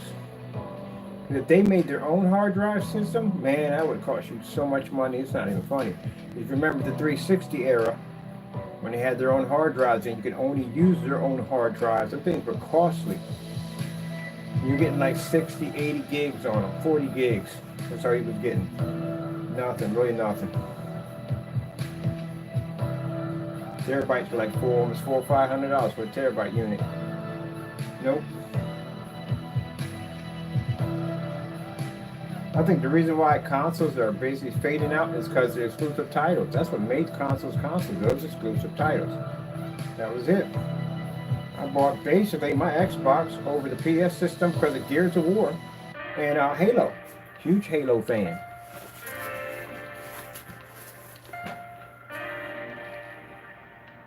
Now everybody's got everything at the end of the day, literally.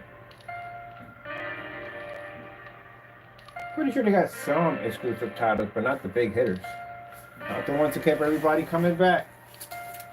When you have a system, Xbox should learn something from this. When you got a system that's plagued with a red ring, and your customers keep buying your units, regardless of the red ring, that should tell you something right there, that you're doing something right. Because I bought my box over and over again. Even when my box was in the coffin, I was waiting for it to come back, I went out and bought me another one. That's how good the Xbox Live was. It was freaking crazy amazing. And when the 360 was at its point, it was amazing. Now, yeah, ain't really all that hype no more. But that should tell you something right there. If your system is faulty and people are still buying it, just so they can stay online and game, that'll tell you right there you had a good system. Yep.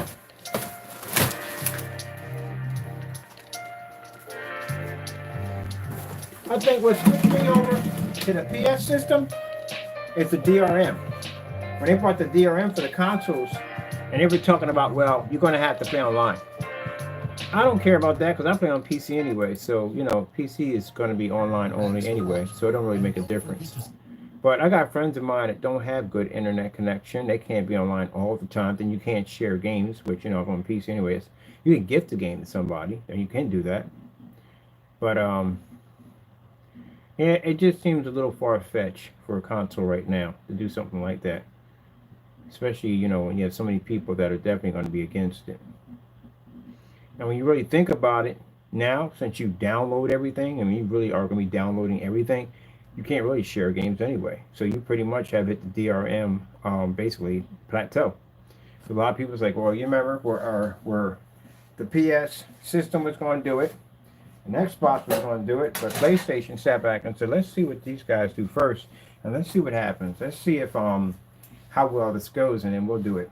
Xbox went out and did it, and everybody went off. They went through the roof. Like, there's no freaking way in the world it's going to do it. PlayStation came out later on and said, sharing is caring. Remember that slogan they had?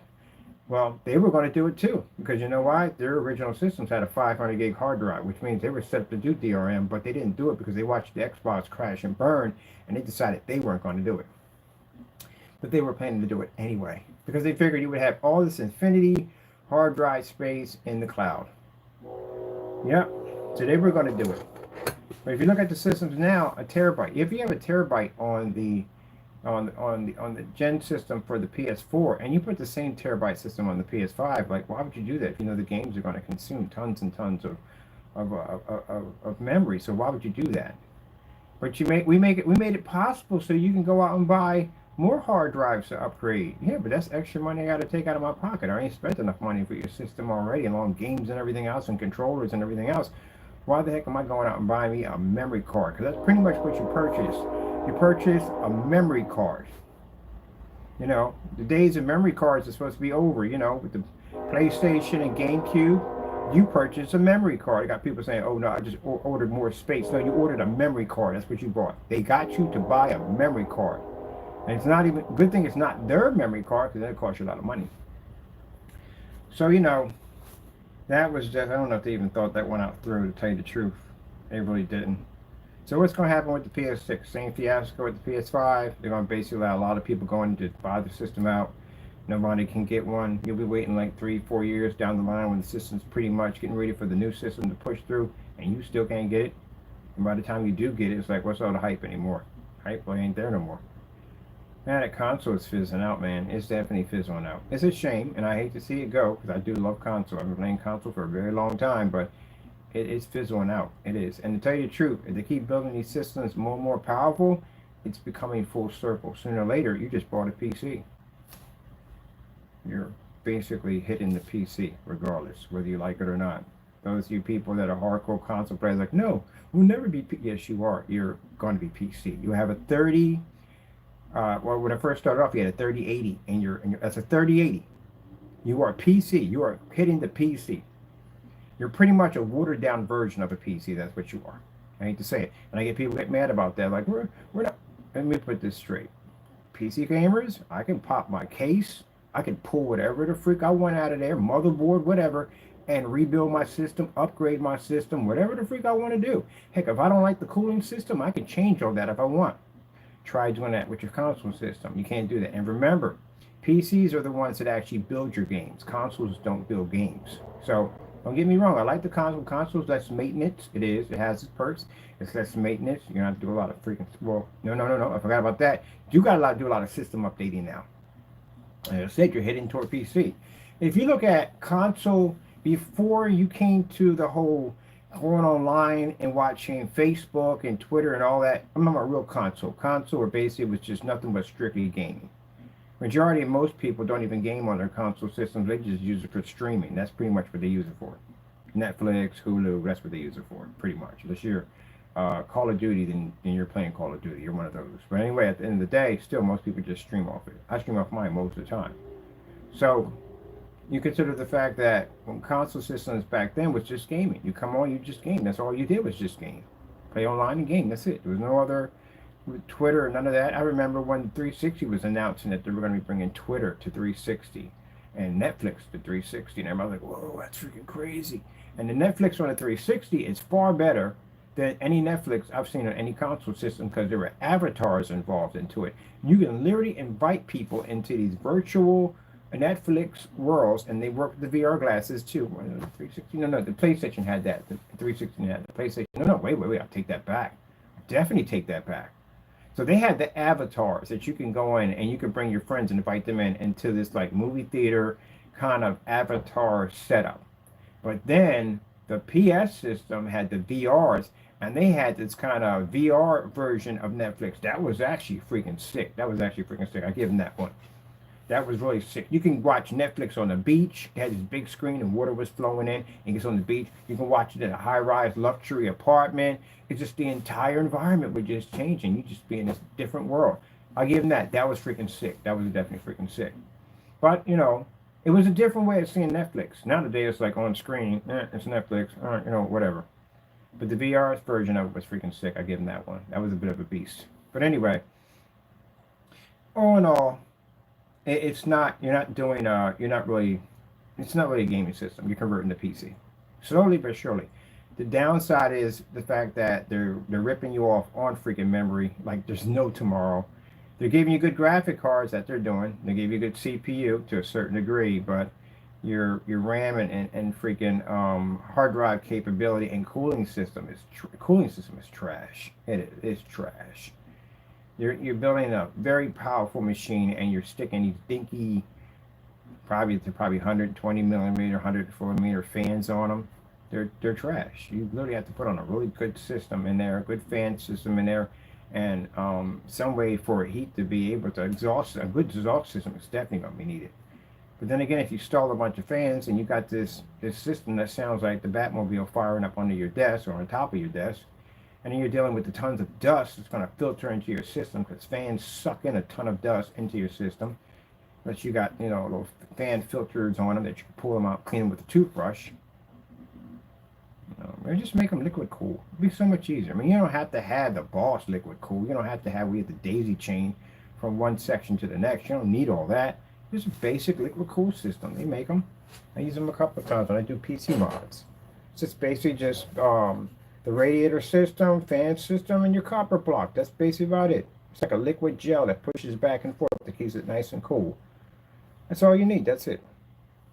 And I'm pretty sure now when they designed it, the motherboard, look at the motherboard on the PS5, it looks like somebody designed it so you can modify it with the liquid cooling system because it has the 4 screws. I looked out, I was like, oh shoot, there's the 4 screws right there needed to actually attach a liquid cooling system, a copper block to it.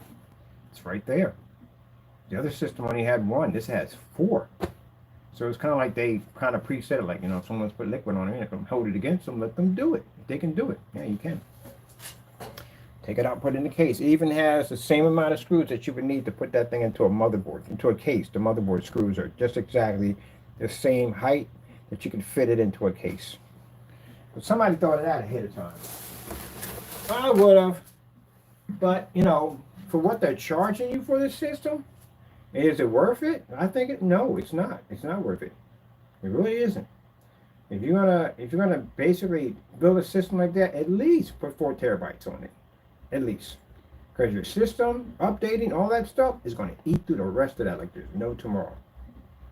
Then you're going to be erasing and adding and erasing and adding. If you want to fix that, go buy yourself a memory card, because that's pretty much what it is. Whereas on a PC, I can put 15 terabytes of solid state drive in my system, and guess what? There you go. I'm done. 25090s in my system, I'm done. If I decide if I want to do maybe server board, I can put a server board in. I can put 1,000 gig, what do you call 1,000 gig internet card if I want to put that in.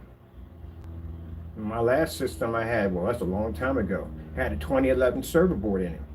Ever seen the 2011 boards? They take 4 12-core processors, it's 4 CPUs, and the RAM capability is 256 gigs of RAM. Imagine how much power it is. You can actually host games off that sucker. I was running a T1 internet connection through it. I was hosting games. And I figured out when I was running Earthlink, I figured out how to basically, well, never mind, we're not going to talk about that. But anyway, their routers basically, there's a lot of games on them, if you know what I mean, if you know what I'm talking about. Leave that alone. But yeah, yep, there you go. If they made it so, no. But now you got graphic cards now that you can plug up through a 3.0. You can plug through that with no problem. You can plug actually external hard drive, external graphic cards. But how about this? They just make the PS5. They make it like a PC and just let you take whatever the frick you want to take out and put whatever you want to put in. That'd be kind of nice, wouldn't it? But they should at least start it off with 4 terabytes, at least. Because you have to consider the fact that the system's going to eat through a lot of that. I put something on here. I'm still working back here. Do I like the concept at all? Yeah, I think it's a beautiful system. I do. I think it's a beautiful system. I don't like the case. I hate the case for it. I really do. I hate the case for it. But I think it's a beautiful system. But I think they really should have put 4 terabytes in there.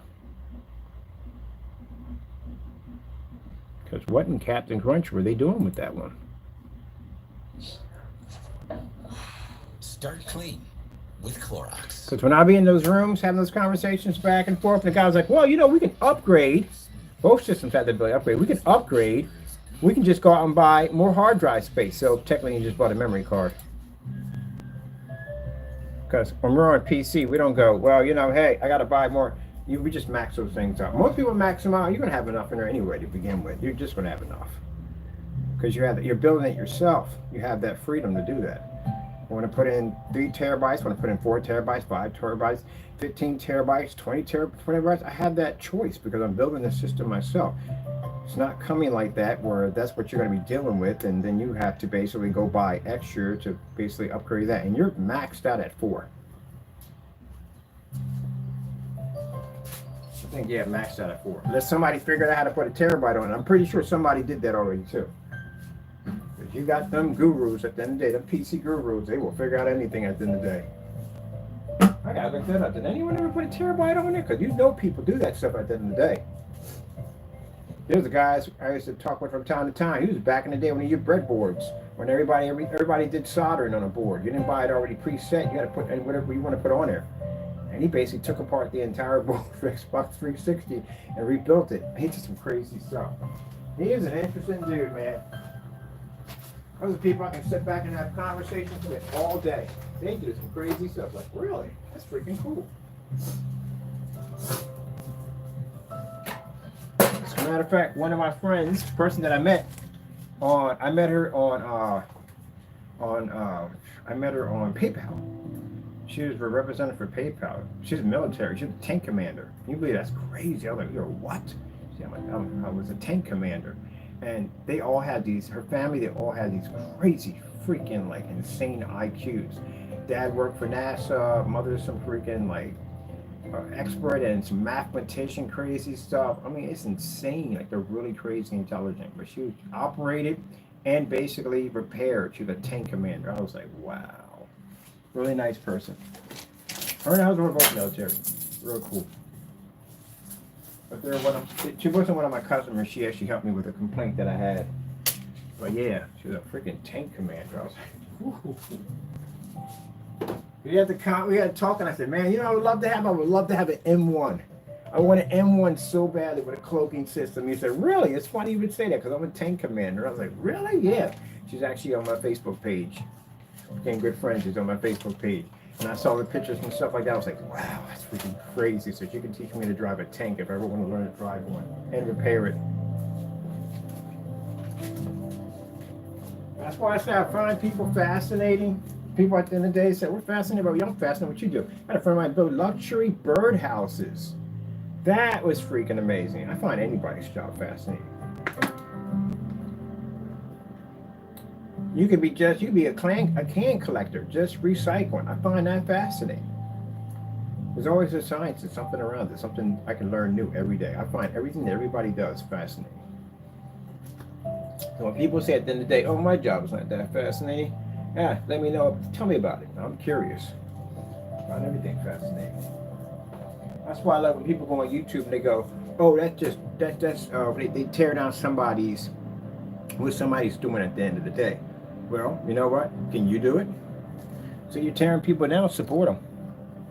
If they're doing something positive and they're doing something right, support them. Don't go in there just to hate on them for the sake of just hating on them. Hey, what you doing over there? Mr. Fish Stick Boy. Mr. Fish Stick Boy. Mr. Fish Stick Boy. I watched this documentary about these homeless people up in San Francisco who get shopping carts and they bomb down these hills with these shopping carts. I forgot the name of what they call it, but it's a sport that they have. They get these shopping carts and they bomb down these hills.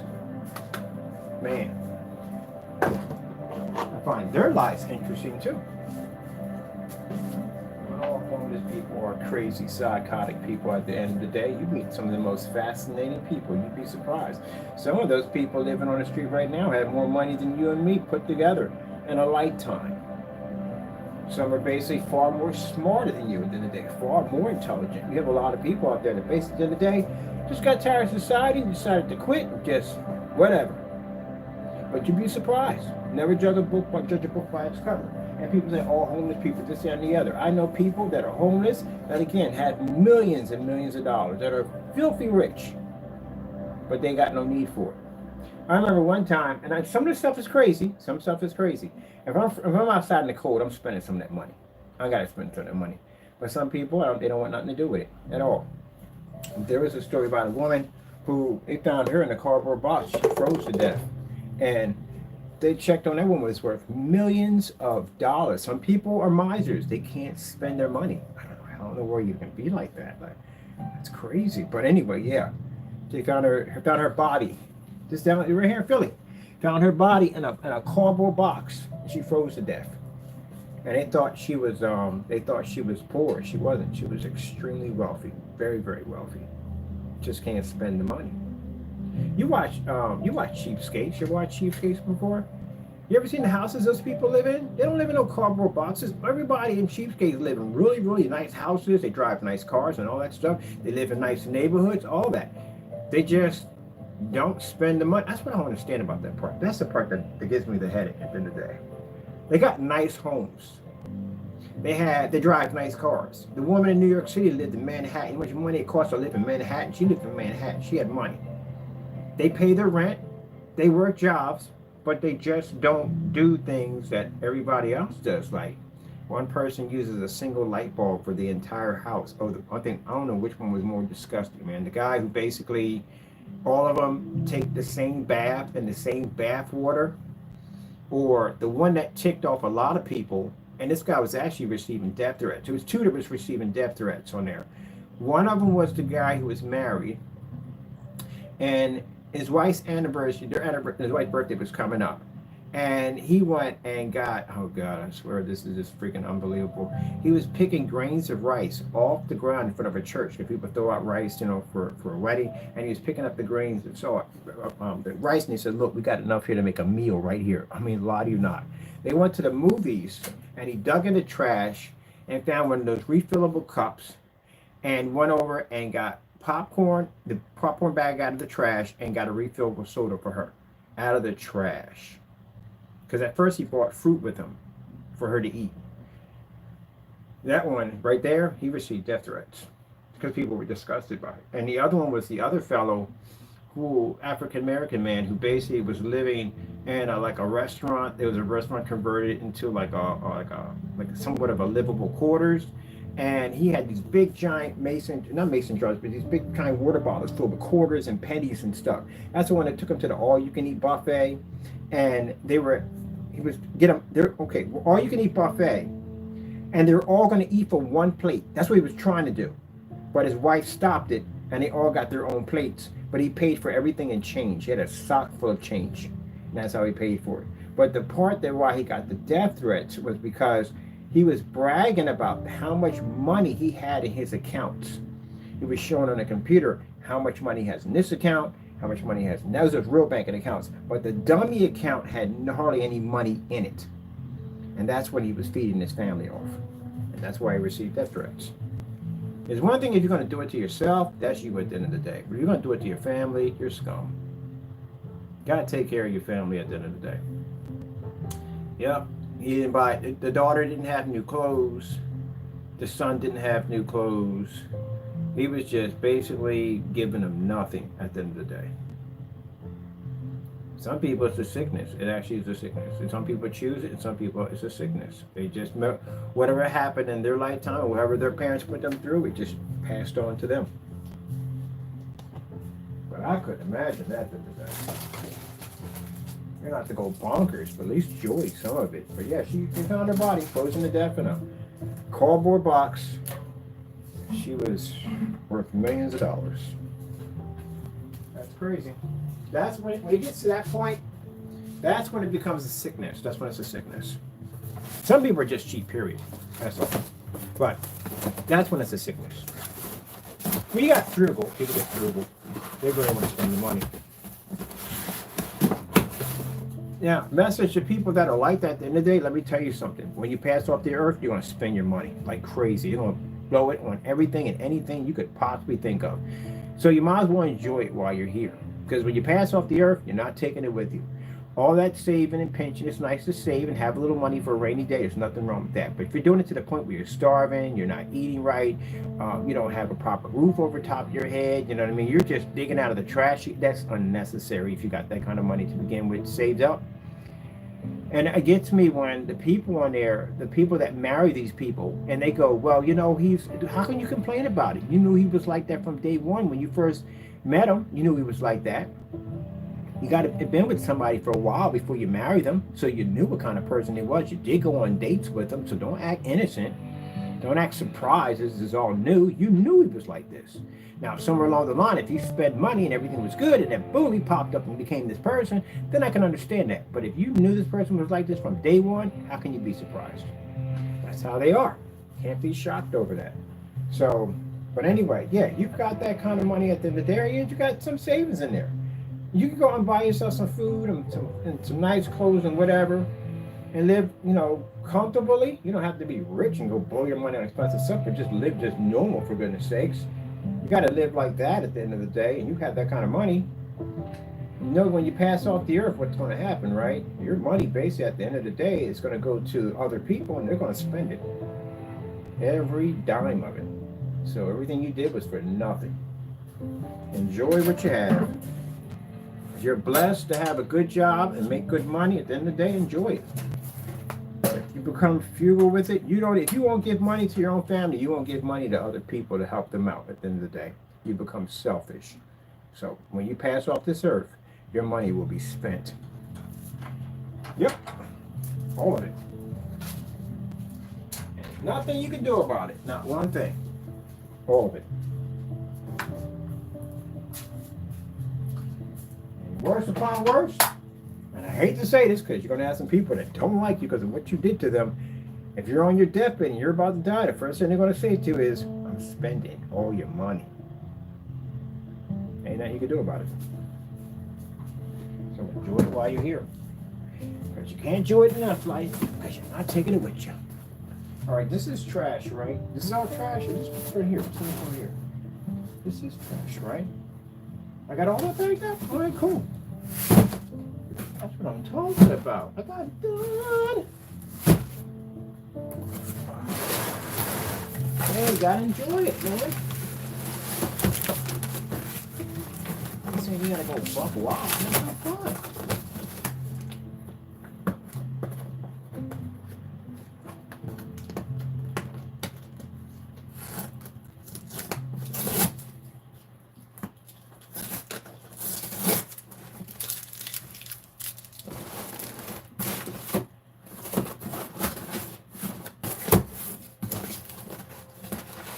Yeah, it's a sickness when you're sick. You go to the hospital, and you can fix the problem easily, but you don't want to go to the hospital. You'd rather just deal with it, or like that poor woman did, and freeze to death in a cardboard box, because you didn't want to take the money and get a hotel room or anything at all, period. You didn't want to give one dime of your money to anyone. You want to keep it all to yourself. Don't worry. She passed off this earth, and guess what? They're spending her money. Sad but true. They're spending it. They're going on vacations, they're going on trips, they're buying new clothes. They're spending it.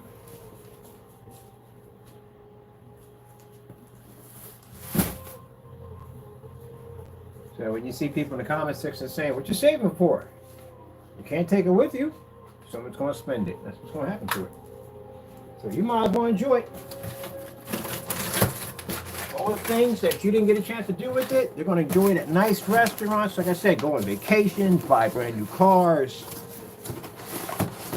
spa treatments, jewelry, you name it, the whole 9 yards.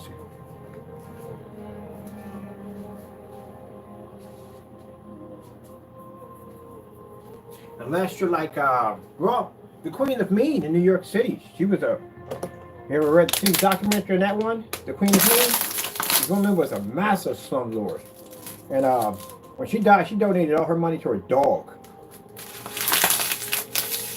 Yep. And she was something else too. She didn't get nothing to her kids, nothing. She donated all her money to her dogs.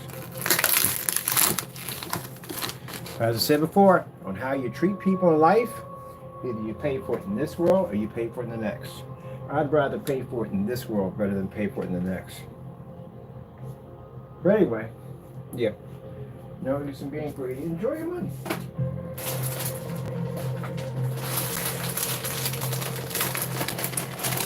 I like going to the, there's a section on Facebook I like to go to. These guys do models. I love watching the models. I can never do models. And they put together these huge, massive sculptures and stuff like that. And half of the comments are about guys coming like, look what I bought. Look what I bought. My wifey doesn't know about this. I got it hidden. So he has an old refrigerator in the back that has all his models in there. I thought that was hilarious. It's fun. It's not. It's nice to watch. And I'm pretty sure they on their page, they see the little model setups and have their fun anyway. But yeah, at least they're enjoying it. It's fun to watch. Look at the pretty food. Isn't that beautiful?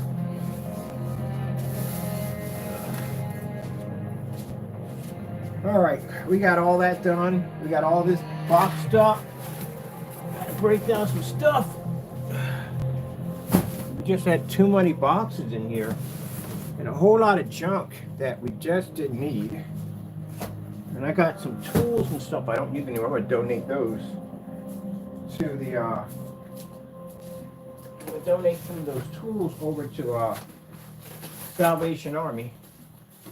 Somebody else can get better use out of them.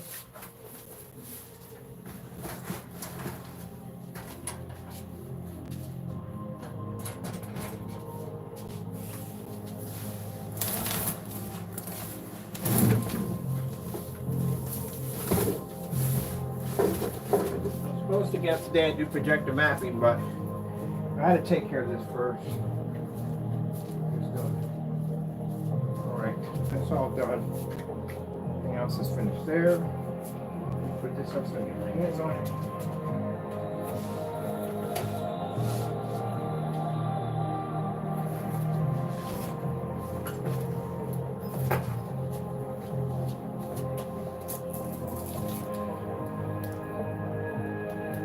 And if they're going to do the PS6, hey, put it in a micro ATX case. Put a liquid cooling system on it. You have plenty of room, plenty of circulation, a little nice little box system. I don't know. And then basically, oh, so if you're going to put some fans in there, at least put in some glow in the dark fans. Put some UVs in there. That'd be nice. A little glow effect in there. A little exhaust system. Put a nice exhaust system in there. That'd be cool. Even though it's not needed, well, actually, it is needed. Fans are going to need it because you're going to need it for the radiator system if you're going to be using liquid cool. So yeah, put a couple fans in there. You can have one single fan. You don't have to have like 3 or 2. You can run one single. Put like a nice 120 is good enough. 120 millimeters, perfect. That'd be hot. Put some blue neon in there. That'd be really beautiful. Blue neon, that'd be gorgeous.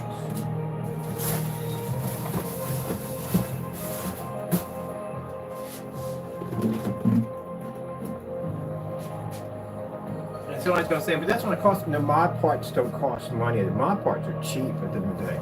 Those are cheap, but it's the hardware. It's going to software. It's going to cost you money.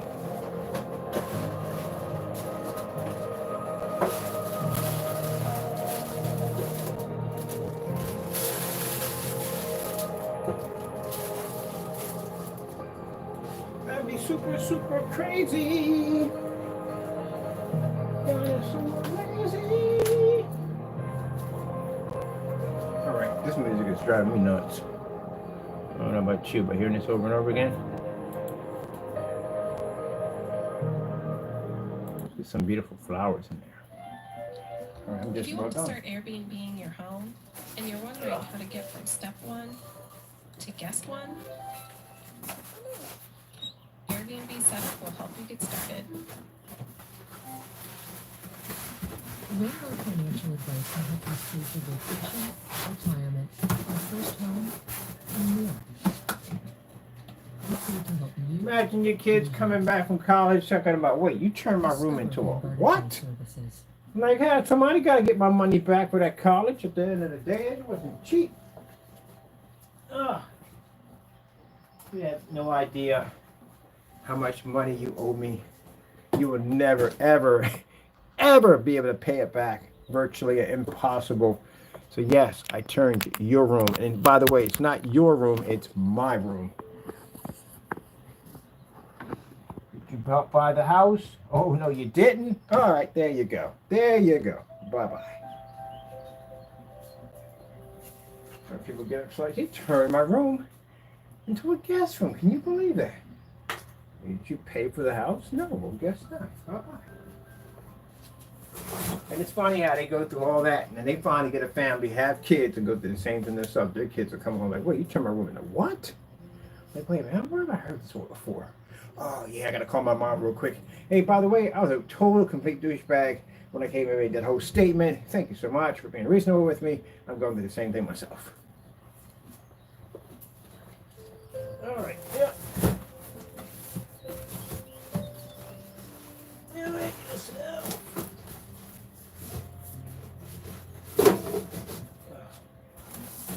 This goes better right there. That's good. That's better. That's done. This is all over here. Hey, rawr, rawr, you rawr, fuzzy boy. You fuzzy boy. All right, we got all this taken care of. This is done. I gotta set this up. I gotta take that down, put that over here, and I'm finished. Hopefully. I have to figure out what I did with the drill. Fuzzy boy. Fuzzy boy.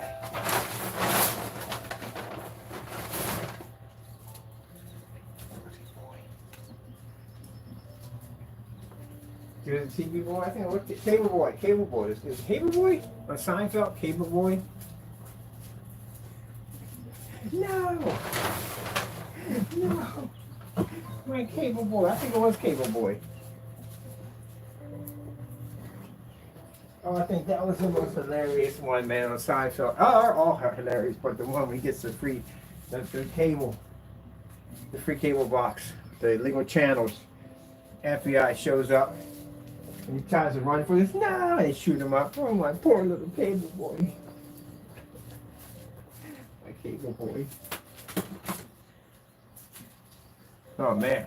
Cable? Back then? You got that massive giant antenna stuck off on your roof. Looked like you were trying to contact aliens. And your cable box had the kind of wood trim on the top and the bottom. And you got a remote control that was freaking huge. Man, I remember that back in the day. I think you literally got more channels back then than you got now. I really do believe that. Yeah, at least it wasn't that. I don't know. Let's just compare how expensive it was back then to what it is now. How expensive was cable back then compared to what it is now? I think it's more expensive now.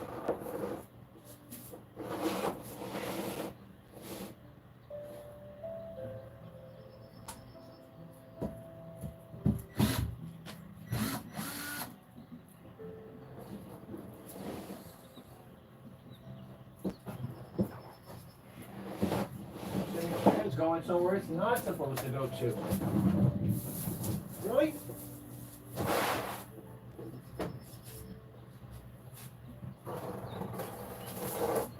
Excuse me? Why are you always at the wrong place at the wrong time? Like literally in the wrong place all the time. Now, let's go over here. I can get in the way. Where's Louise, Taco?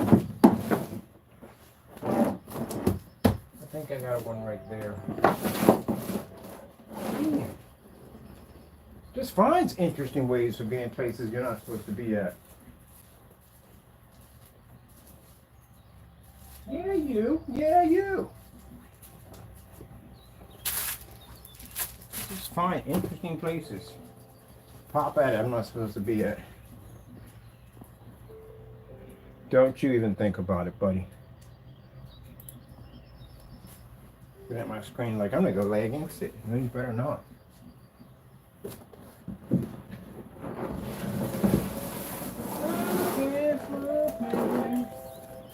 How do your flowers bloom?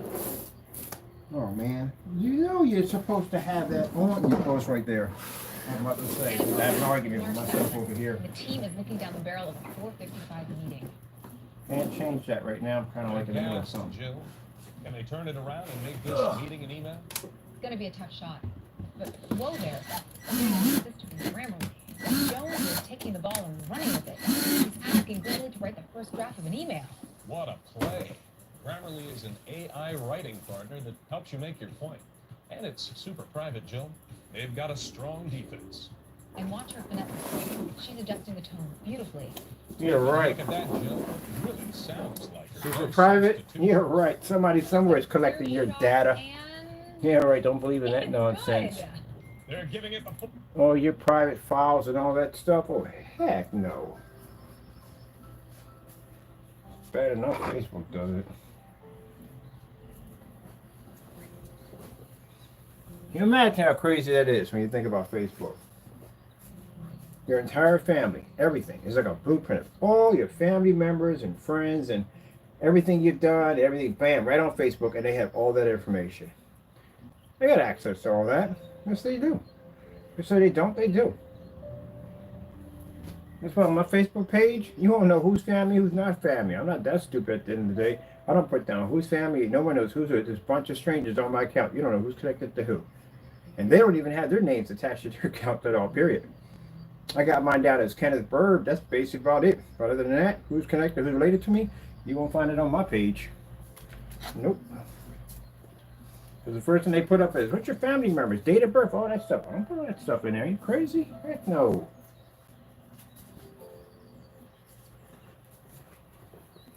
One of the things I found really dangerous, I don't know if they do it now with the Quest Pro, but when I had the Quest system, what I found real dangerous about those glasses is the fact that you had to have a Facebook account in order to be able to operate them glasses.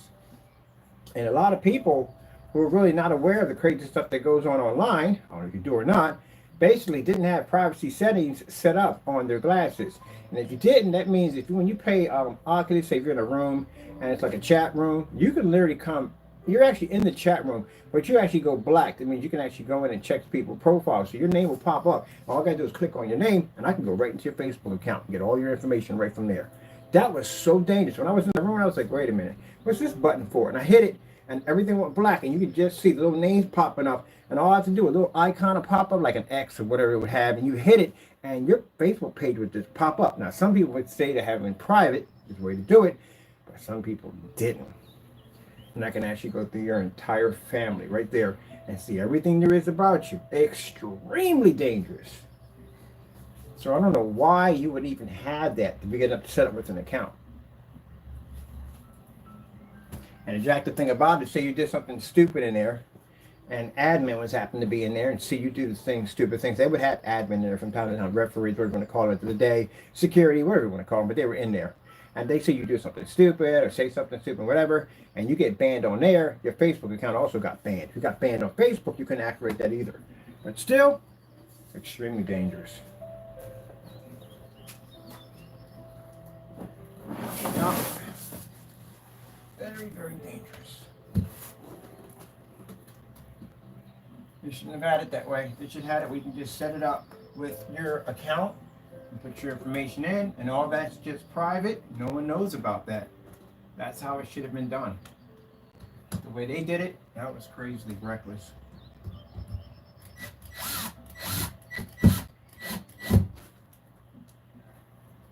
That was very, very, very reckless.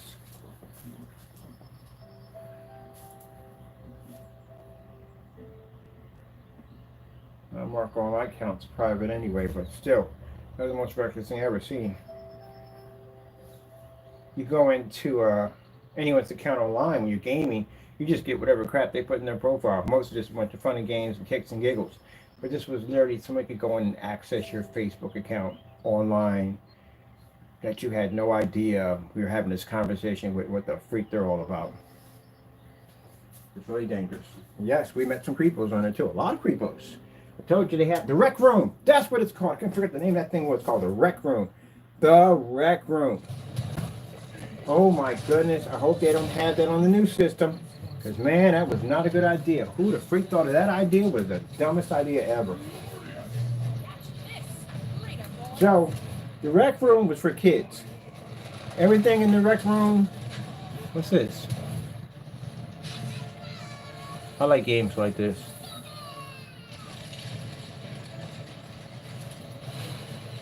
It's not Fortnite, is it?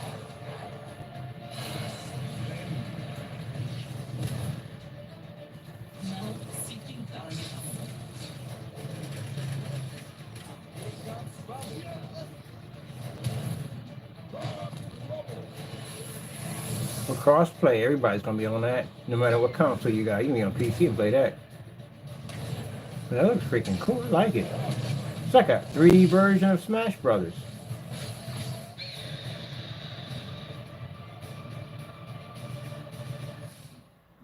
Well, we're buying that. We're definitely getting that. That's going to be fun. But anyway, yeah. So, yeah. We met some creepy people. I met a lot of creepy people in VR. Very, very creepy people. But the rec room was set for kids. Kids go in there. It's all nothing but kids in the rec room. But the sad thing about it and the more jacked up thing about it is when you spawned into the game, you spawn into the rec room. Everybody spawns into the rec room. And that's where all the kids are at. Which shouldn't have been. So when you're in the big screen mode, which over there, which most of the adults are at in the big screen road, talking with other adults. Newbies that you just got the system would say, what the freak was that all about? And I'm like, what do you mean? Did you spawn in the rec room? Like, yeah, it's nothing but kids in there. Because when I first spawned into the rec room and I heard nothing but kids, I was going to disconnect my system and basically get rid of it. Because I don't want to, okay, I really don't want to be online playing with a bunch of kids screaming and yelling and cursing and screaming racial slurs and all that other crazy stuff they're doing there. I don't want to be, I don't want to hear any of that nonsense. And can't relate to that. I'm an adult at the end of the day. If there's nothing but kids on there, I'm not using the system. I was going to go buy G2. So when I first spawned there, and I'm like, gee whiz, is it like this? Really? There's no adults in here? And then when I saw the doorway, and I walked out the doorway, and I saw the menu and all that stuff comes up, allows you to design your room, how you want to do it, when you add your debit card or whatever to buy games and all that stuff. And then I saw something called big screen mode, or big screen, whatever it was, it's a chat room there. And I popped in there, and that's when I heard the adults speaking, like, oh, okay, this is where the adults are at. Okay, cool. I was in there having a conversation with a bunch of people in there. So I said, hey, what the freak is a rec room? They said, oh, that's all for kids. So why do they have adults spawning in there? Because every time you come into the game, you always spawn. You log in, you always spawn in the rec room. And a few times I spawned in the rec room, and there were adults in there, in the rec room that were in there too long. They should have never been in there. Should have never been having any conversation with those kids. They should have popped in. When I come in, they think I'm one of the kids. I don't say nothing to them at all. I find the doorway and I leave. Why they set it up that way? They should have never did that. They should have had a lobby for the kids and a lobby for the adults.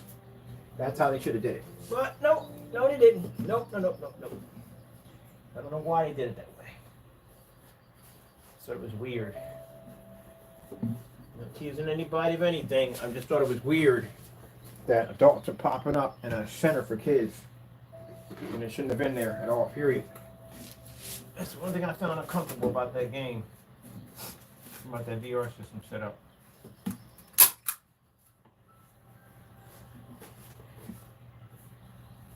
The kids in there like, how old are you? Old enough to be your father.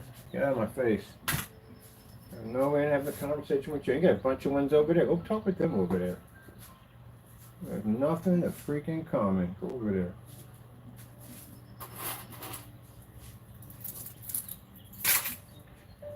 Alright, that's the wallpaper screens. I love those. There's no freaking tools. Just take it up and to the wall. You'll see it later on. I gotta do this one over here. This is going to involve a staple gun. Let me see. Let me put the fabric screen on this side.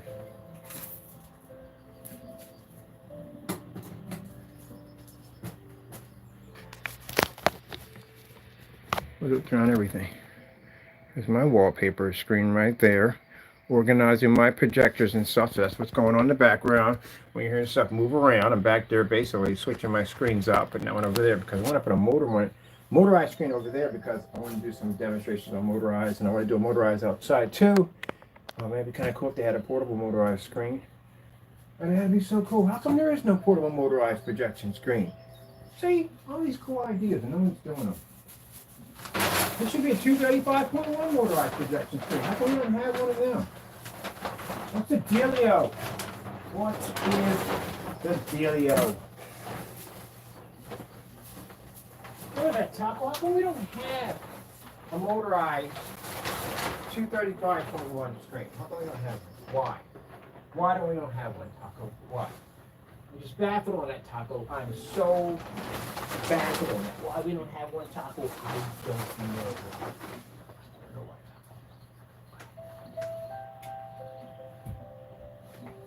I don't know why.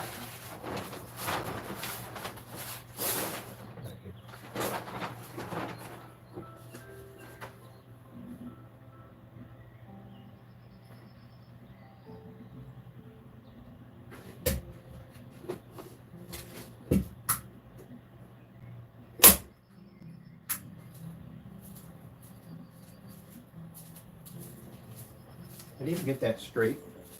I wonder. Or I did get it straight. Woohoo! Yeah! Yeah, Taco! Yeah! Got it straight, Taco. Got it straight.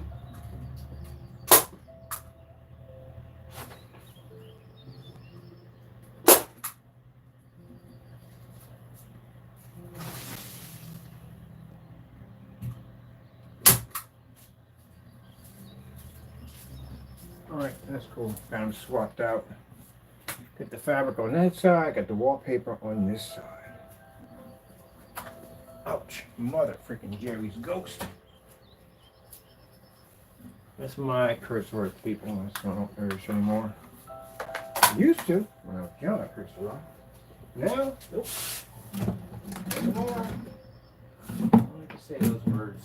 Bad words. Microsoft Tech for Social Impact is committed to making world-class cloud Bad technology words, I think that's all accessible bad and words. affordable, so nonprofits can drive even greater impact. Here are technology grants. Eligible nonprofits can get Microsoft Access Business Premium free. That means best-in-class productivity of your favorite Office 365 apps, like Excel and Outlook, plus Teams, with simple device management and security. Ooh, what Get are you started doing? at What are you doing? FLE-R-M. Microsoft.com/office. Got you. Almost got you. Grah. At Honda, we too have a lot of choices. Each one Grah, all grah. the way to our list. Grah, Introducing grah. the all-new, all-electric Honda Prologue.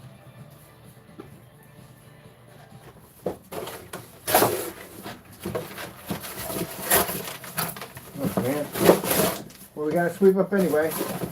So make some difference.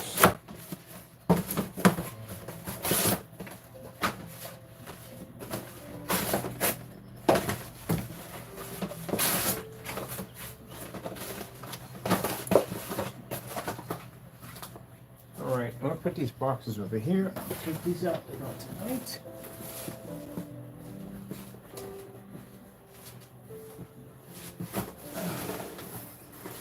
Before I do all that, I gotta sweep. I gotta get all this cleaned up and I gotta sweep.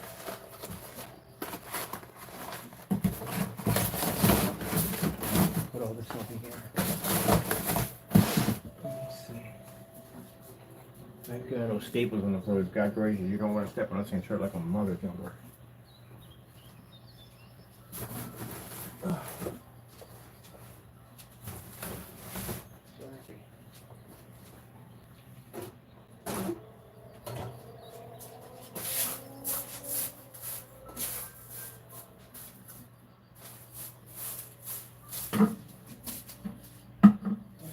Name of the Lord.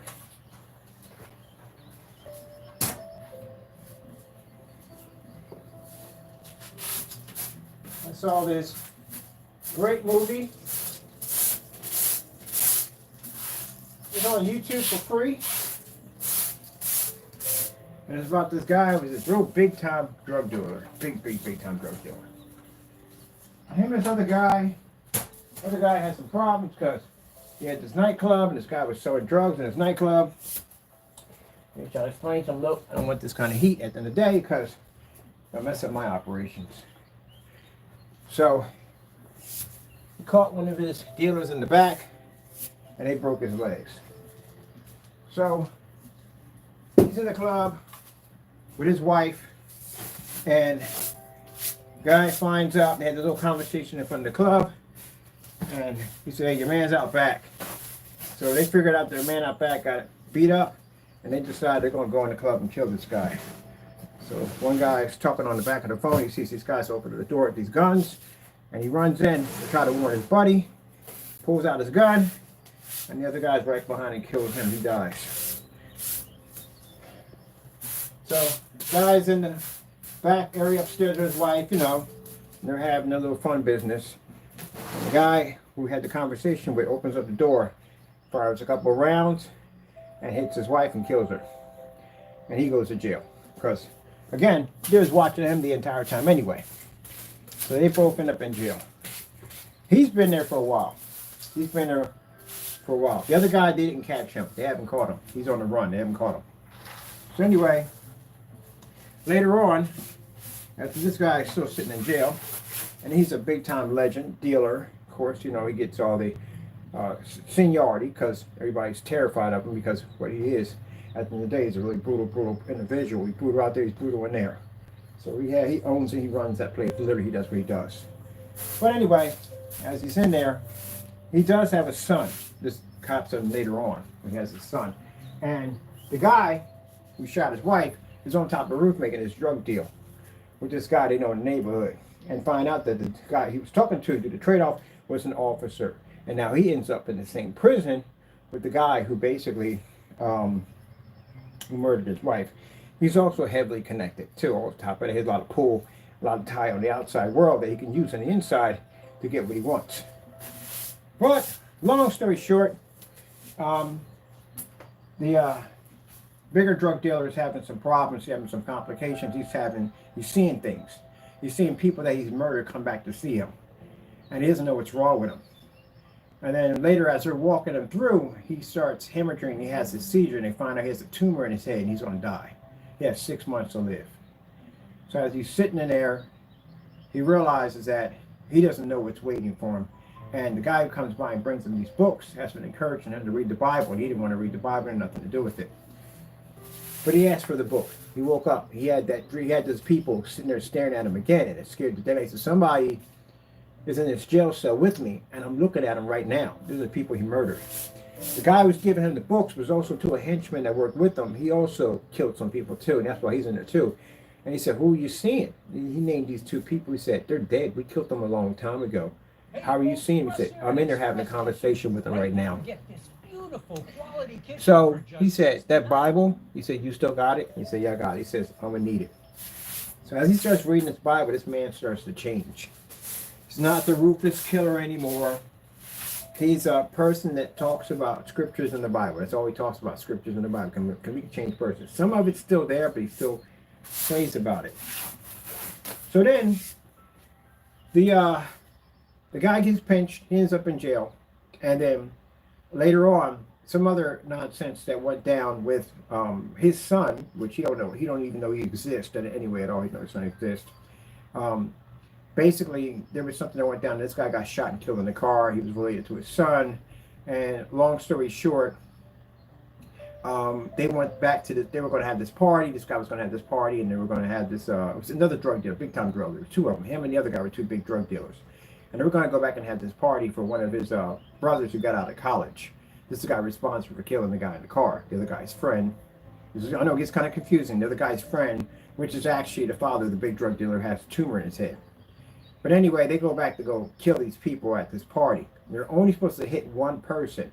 But the other guy, his buddy, which is trigger happy, went out there and killed his brother, which has nothing to do with drugs. He's a college man. And the other guy was paying his way to go to college. He said, at least, you know, I'm a bad seed at the end of the day, but somebody got to do something positive. So he was paying his way through college. Unfortunately, he was at the wrong place in the wrong time, and he got killed with one of the women outside. The other guy, the gunman, he got shot and he got killed. And the other guy, which was his brother, he also got shot, but he survived. He lived. And he ended up in prison. And so did the other brother, the son of the big-time drug dealer. He ended in there too, on top of that. So throughout the entire movie, basically, those two were going at each other's throats. And they were basically trying to kill each other. Well, long story short, found out that they had this big fight coming up. And they were going to have this, they were going to kill each other. And there were bets on who was going to kill who first. And he comes down there to fight. He beats up one of the officers, races downstairs to stop the fight. And as one of the other sons goes to throw his knife, he goes into the guy and he dies. But what he doesn't realize that they're both his kids. See, a woman came there later on when he was actually for a visit, and she told him that the other kid, the one he was going to have killed to protect his son, that was involved in that whole shootout nonsense, happened to be his son also. So basically, he had two kids instead of one, and they were both trying to kill each other, and they realized they were brothers. And then trying to stop this fight, the one that basically was trying to kill the son, that he knew he was his son first, he stabbed his own father and killed him. So what happened was, both men, and then the story became basically a father, again, Christian man, became a Christian man, changed his life, and met God. And the other two boys, when they got out, they started a whole program about trying to get kids out of gangs and drugs to try to better their lives so they don't end up in the prison system. So it's interesting how God can take somebody ruthless and evil and turn him into an apostle and then use his death to save two of his kids that became other servants of God to save other people. Isn't that amazing? This is a ruthless man. Kind of reminds me of Saul in the Bible. You know? That's when people sit there and say, God won't save me at the end of the day because I'm too much of an evil person. He's not going to save me. I've done too much destruction on the earth. God won't save me. And then you read about Saul in the Bible and you go, wow, really? Saul killed a lot of Christians.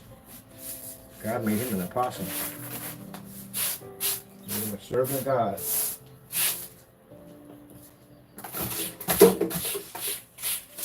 Was this road an easy road? No, this road was an easy road. The road was not an easy road at all, period. Saul was hunted and thrown in prison and everything else.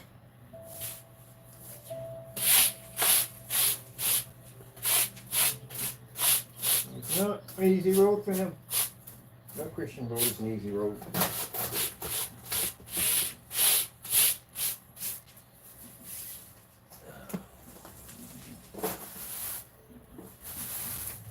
You gotta re-dry lock the floor. Tell me about it. You beat the crap out of this floor. The paint and everything all over. Got dry lock, re-dry lock. The floor. Nope. He can save Saul. He can save you. But you got a lot of credit cards. You can. So how are you going to Saul can be forgiven. You can be forgiven. Only there is some place to turn. Just ask your home. Your home's got equity, and with Rocket Mortgage, you can use it to get cash quickly for whatever you need. So when it's time to unlock cash, just ask your home. All your favorite brands are now at Petco. And at great low prices. Petco, the health and wellness company. That's why people think that when they pass away, they're evil people, and they done evil things, and they pass away, and they figured you can't convict them, nothing you can do. There's a place called purgatory. And it's far worse than anything on earth if you've ever seen in your entire life. You read about it in the Bible. It's not hell.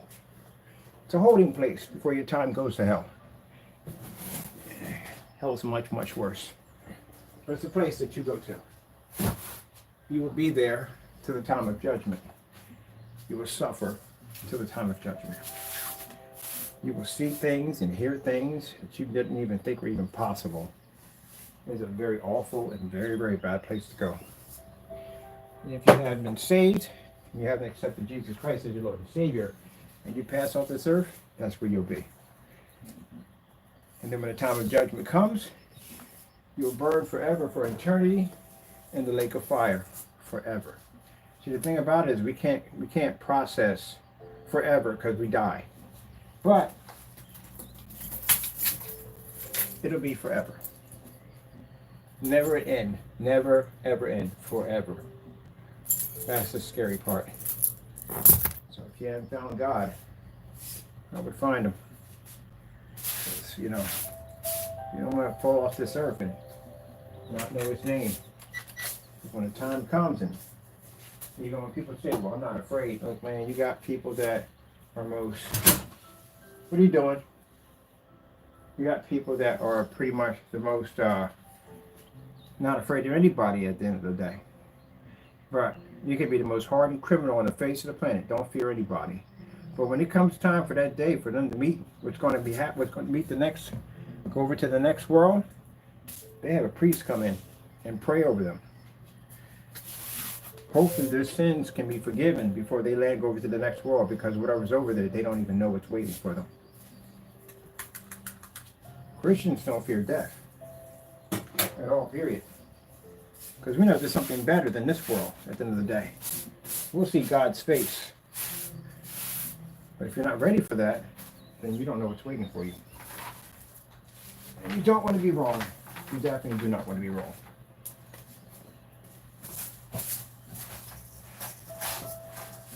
So I find it amazing that When I was out there running the streets and carrying on and getting in trouble and all that other stuff, I could have been killed at any given time. Any given time. My life would have been taken from me. There are plenty of opportunities. And I was in plenty of situations that could have easily died. But it wasn't for me. It wasn't for me. God knew that I was basically, He had a purpose for me. I was going to get saved, and I was going to be able to see His face when my time comes. So there was a purpose. Purpose for everybody. But I'm just finding it kind of interesting that, man, many times I was out there, I could have been killed very, very easily. Very, very easily. And a lot of times I tempted God too on top of that. I'm glad that He basically took it upon Himself and cast me to the devil, allowed me to lose my life and my salvation, which is much more important, and end up in the lake of fire forever. But when I see people that were bad people that I knew, and they say that I'm taking this to my grave, I'm going to take a lot more than that. But you're going to find out what purgatory is all about. And purgatory is a place of suffering. Long, lasting suffering. So, that's why I said, the last thing you want is when you're in a situation like that, and you see the devil looking right back at you, smiling like, hello, I got you. And you see Jesus, and you run up to Jesus and go, Lord, Lord, Lord, save me. And Jesus will say, who are you? I never knew you. You don't want to hear that. You ever talk about me? Did you ever preach about me? At all? You do any of those things? You never thank me when I did good things for you? Gave all the glory to yourself? That's what you did? Because now, kids decide how to continue the story as they You accumulated riches on the earth and had none of me? with the new Lego Dreams. And now you want me to help you. I don't know you. I never heard of you. That's what's going to happen.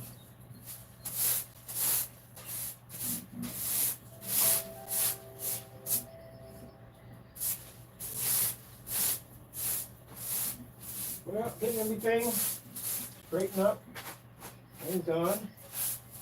Got everything set up. Got everything rearranged. Spent the whole day getting that done. Still got to go in and finish the rest of that.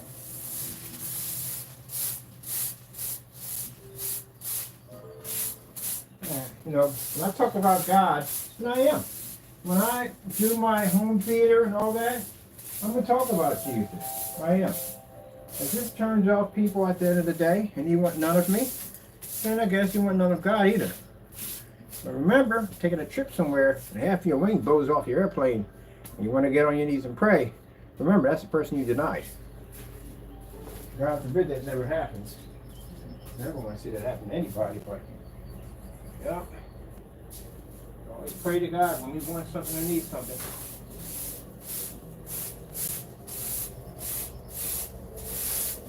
There's much of empty promises that we're not going to keep.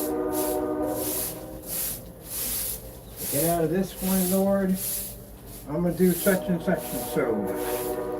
And if I get out of this one, I'm going to do that and the other.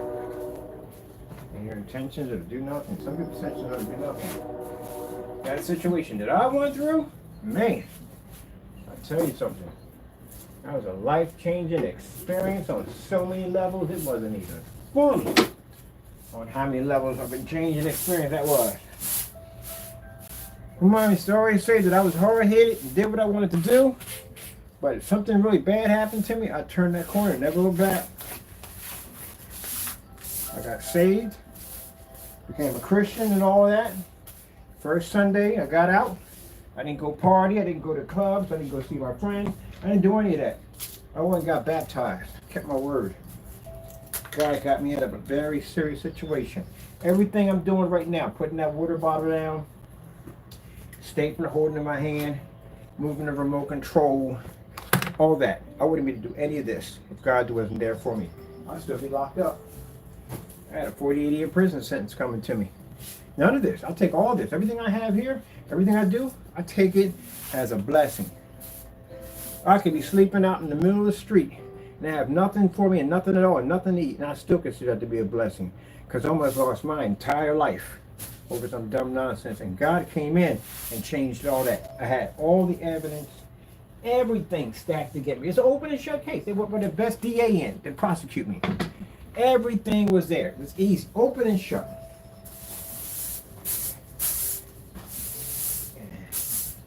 Wasn't going to happen. God wasn't going to let it happen. Even though it was wrong, even though I did deserve it, 100% I did deserve it. Not saying I was guilty, innocent, because I wasn't innocent. I was guilty as guilty can be. But my mom came to me and said, hey, the Lord gets you out of this situation. You need to stay with him, because something out there wants you. And you need to stay with him. And you need to serve him. That's what you need to do. And this is a person who hated Christians telling me this at the end of the day. In that situation, the things get real quick, and you realize that, gee whiz, I just threw my entire life away. You only get one, and I threw mine away. And when I went down for sentencing, and they told me they were going to give me 10 years, and I said, thank you, Jesus. 10 years, I'll take 10 years any given day of the week. And then down on top of that, I was doing good when I was in there, going to being a good role model, wasn't getting in any trouble. And they came in when I went to court, they said, you're getting released. And I was like, really? Like, yeah, you're going to release you. They didn't tell me when, but it said release. And it was shocking when they came and they told me. And the first Sunday, I told my mom, I said, I dedicate everything to God that I have, and everything I've been blessed to have. I got my freedom, I got my ability to be a free man. I'm going to go out first Sunday, keep my promise, I'm getting baptized. And I did. First Sunday I got baptized, and I stayed in the church until money came along. Money came along, and that's why I learned about, that's why I'm not a person that's obsessed with money, because I learned the valuable lesson. I almost lost my salvation again, being obsessed with money, worrying about some money at the end of the day. Walked away from the church, and then when that money came, I walked away from the church. And no matter what I bought, no matter what I paid for, jewelry, clothing, sneakers, whatever, didn't make a difference. It lasts for a little bit, but that void in my heart to be close to God was always open. I was always missing it. Too busy worrying about the world. I was losing my salvation. And I seen people at the church. I knew that's where I was supposed to be at. I wasn't supposed to be over with these people. But God took it all away from me, which I'm glad he did. And I had to start all over again. And I got my act back together. And I learned a lesson from that, that people say money is the root of all evil. Money's not evil. It's how you use it that makes it evil. You can have millions and millions of dollars and use your money to feed the homeless and take care of people. That doesn't make it evil. It's how you use it that makes it evil. But you got to be careful, because money also too can become your God. And I realized that. That's one of the things I learned when I went through that session in my life, that the things that I was buying became my God. I put them first before God. So when it says don't worship false idols, it doesn't mean you're going to have a statue in your home to worship it. Anything you put before God, your car, anything. God comes first among all things. Your wife, your mother, anybody comes first among all things. He is first. Anybody sits there and tells you that they're first before God, you walk away from them. Your mother tells you that, you walk away from them, because no, God comes first. They should know that. So I learned that. That's why I don't obsess over money and all that stuff, because I lost my salvation when I went down that road for that money. Yep. God will provide everything you need. Everything you need, he'll provide it for you. So stop chasing things on the earth. You lose your salvation. You don't worry about the things on this planet. You worry about what's in heaven. What treasures are waiting for you in heaven? That's what you think about. You don't think about the stuff down here. When you pass through life, I told you, it's like a giant spaghetti straightener. You'll go through, but the rest of your stuff will stay here. And all that stuff that you work for, putting God on the back burner and putting that stuff first, making it your God, when the time comes and you have to pass through that big old strainer, Your stuff will stay here. You'll see God, and He'll sit there and tell you, I never knew you. And you don't want that. So build your treasures in heaven. You build your treasures in heaven, God will make sure everything you need will be provided for you. Ain't that right, Taco? Biting the crap out of my sneakers over there. How dare you with my work sneakers. Yes, sirree. Everything you need, I'll have it for you. So I want big cars and this, that, and the other. You know what? God knows what's best for you. God knows what's best for you before you know what's best for yourself. All right, all this is good. All this is good. Everything here is good. We got everything organized, Mr. Taco. Taco Denario. Taco Denario. Stereo. Taco Denario, you got a stereo? Stereo. Yes, sirree.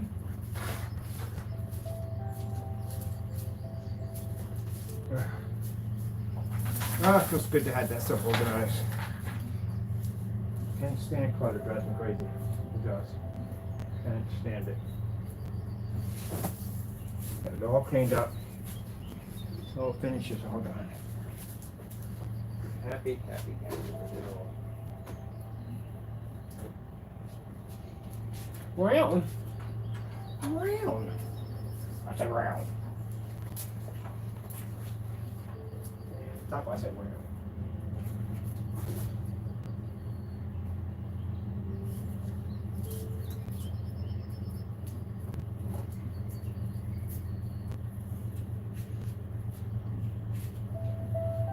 Okay, let's see. So I'm gonna put all this stuff here. This is going out in the trash. I'll leave out of here. I want to get all of this. Take care of this one.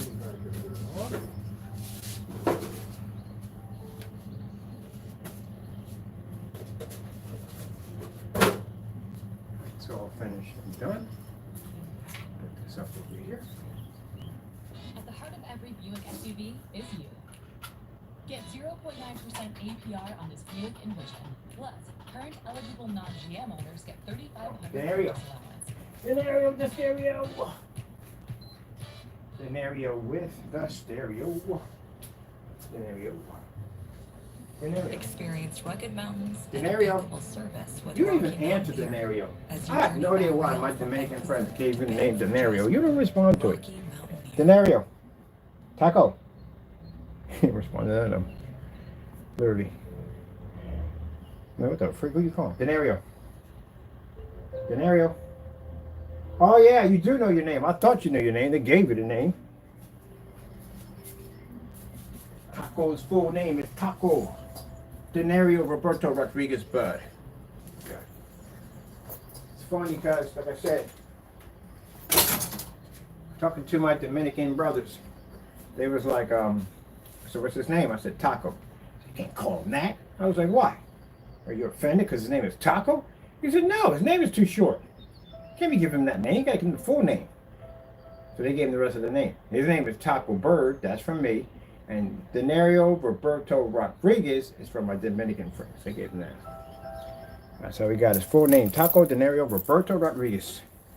What are you doing? What are you doing, Denario? Denario. Denario with the stereo. Full name. So anytime I go someplace and people ask, like, what's his name? It says Taco Denario Roberto Rodriguez Bud. I'm like, gee whiz. Like, yeah. The brothers gave him that. Dominican brothers gave him that name. They gave him that name.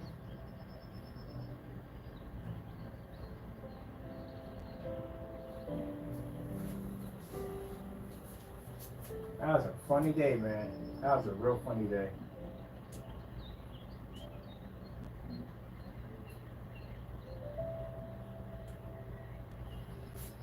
Paid it for what?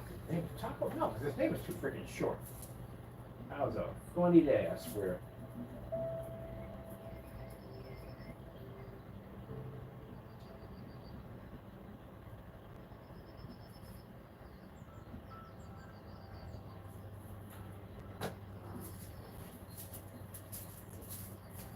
sat back and laughed about that. As a matter of fact, it was with me when I took him down to the animal SPCA to get his paperwork and the shots and all that stuff done. And it's funny because that was an interesting day. Now he would have had his name Taco Bird. Look, that would have been his name. Man, he came over like, oh, got a cat, eh? Because there's all the toys and stuff in and around. It was like, where's he at? I was like, he'll pop up. And sure enough, he popped up. He looked at it. What nerve is it? What's his name? His name is Taco. Taco? Really? I was like, what, you offended because his name is Taco? I said, no, I'm offended because it's too short. And I said, Taco Bird. That's it. Really? I was like, really? Sure. Is he offended by his name because it's Taco? He said, no, I'm offended because it's too short. I was crying about that. So what you gonna call him? I said, I think we're gonna call him. He needs a name that runs together. So Taco Denario Roberto Rodriguez Bird is actually on the certificate. It's all abbreviated Taco, and the rest of it's all initials because it wouldn't fit on his tags. Ain't that right, Taco? So any place I go, when they ask for his name, and I tell them the overall name, it's a whole conversation. They talk about the cat. Really? Yep. Now he's real interesting because he was a street cat when I got him. He not used to being around people, but he's kind of getting used to that. The guy who's we rent this unit out from, he likes him. I don't know what it is. He just likes him. Rubs his face against him, which is really weird. Anybody else, he won't go there with a 10-foot pole. He really won't.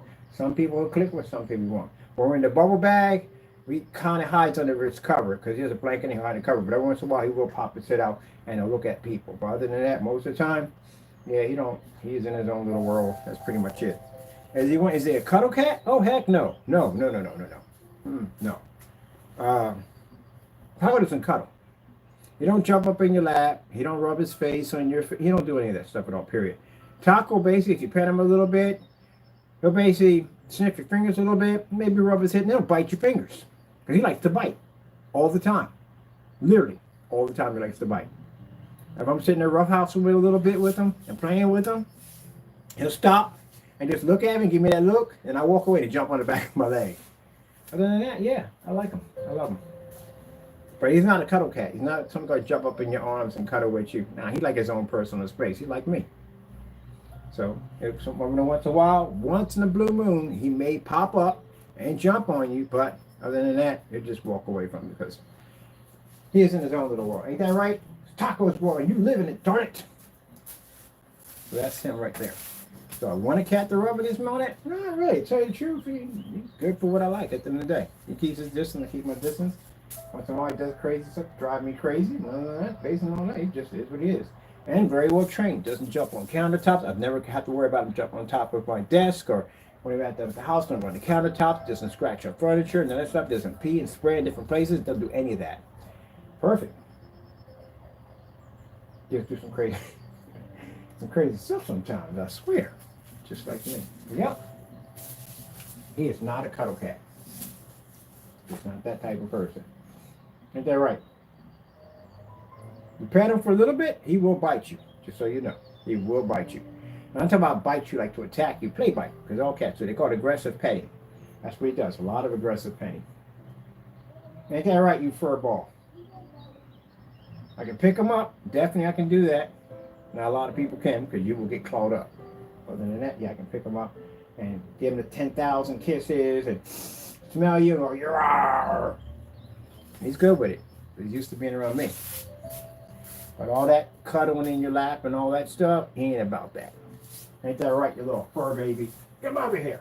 Come over here. Come over here. I love you. Rawr. 20,000 kisses, right? Yep. 20,000 kisses. You know you owe me 20,000 kisses, right?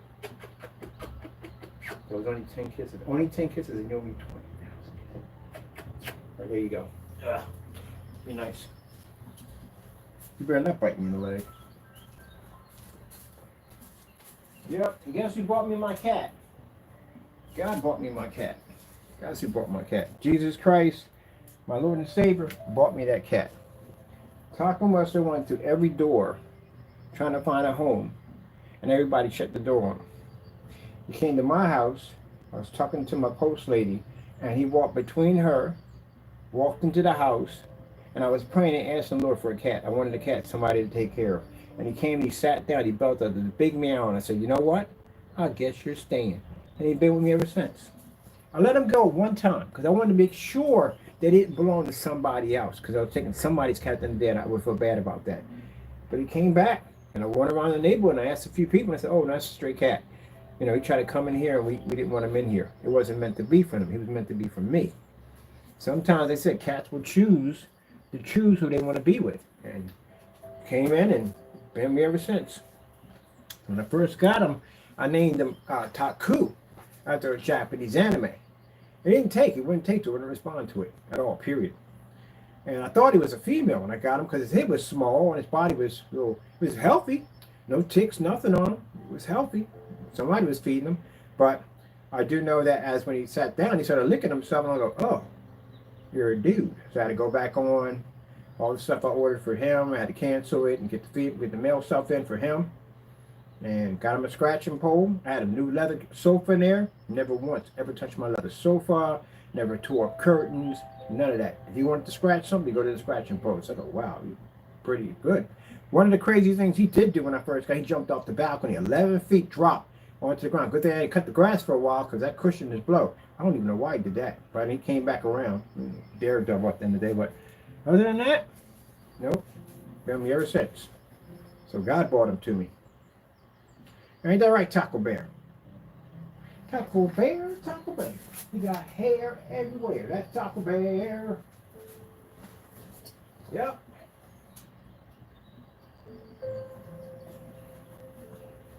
We realized something. He don't get along with other cats. We did have a cat up here that hit the size of a football. That thing was huge. And he didn't try to attack Taco in any way whatsoever. He was very polite. Taco was the aggressor. Yes, he was. You're the aggressor. Look, the cat was just trying to be your friend. He was trying to be your friend. And you became the aggressor with that.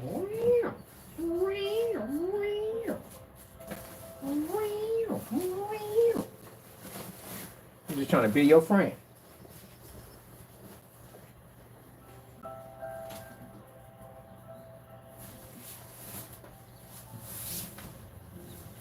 Be your friend.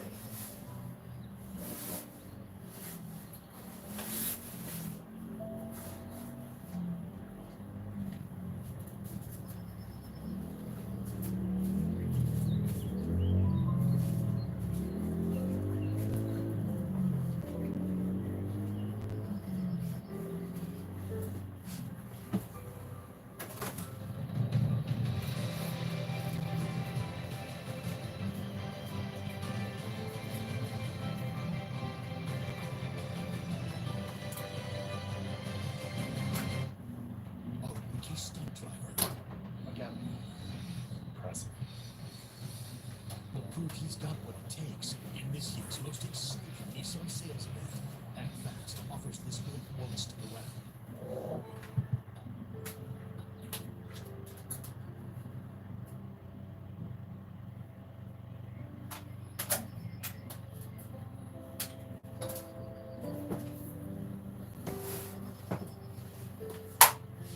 Alright, that's all cleaned up and shaded screen.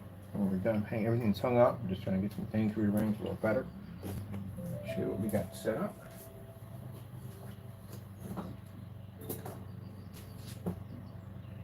Take this stuff out today.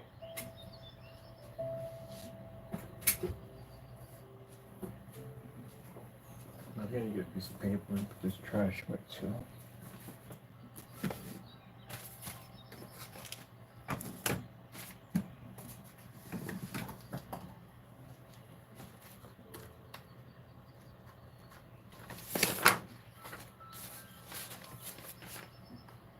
Been a long day. Yep. Long day. And I still got updating on the website to do. I got around to doing yet.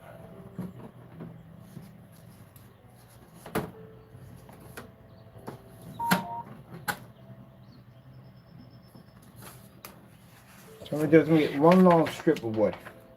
If I get two pieces, I'm gonna have to do some puttying and sanding. Not a lot of heavy sanding, just some light sanding. Yep, I know. I'm going to order it right now.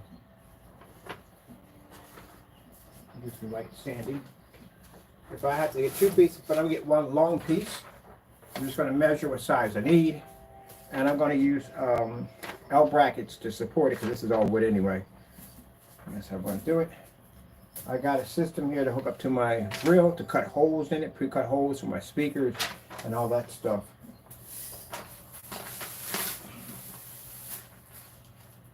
Got me a nice little PC monitor system set up on my computer.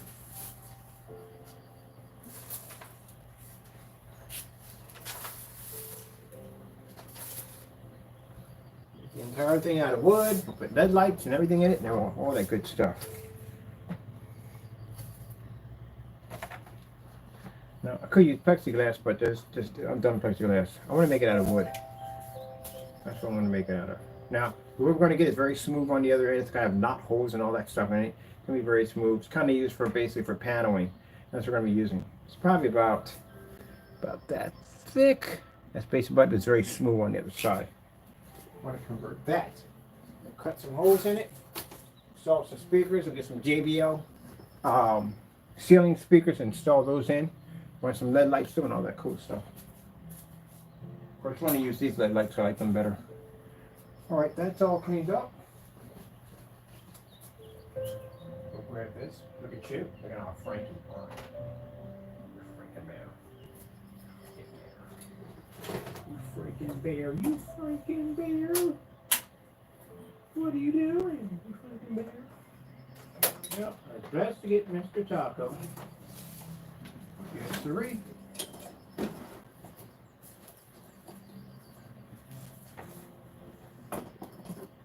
Been with me ever since. God is good. I said, you wanted a cat? Got a cat.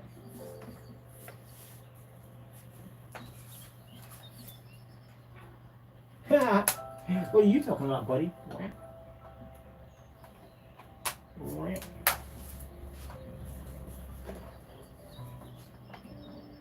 This right. We're going right back at you with the rounds. All about those rounds. I'll do you with those rounds. My family absolutely loves taco. They love them. Every time we go over there, Christmas, birthday, his birthday's in July. They buy him all kinds of stuff.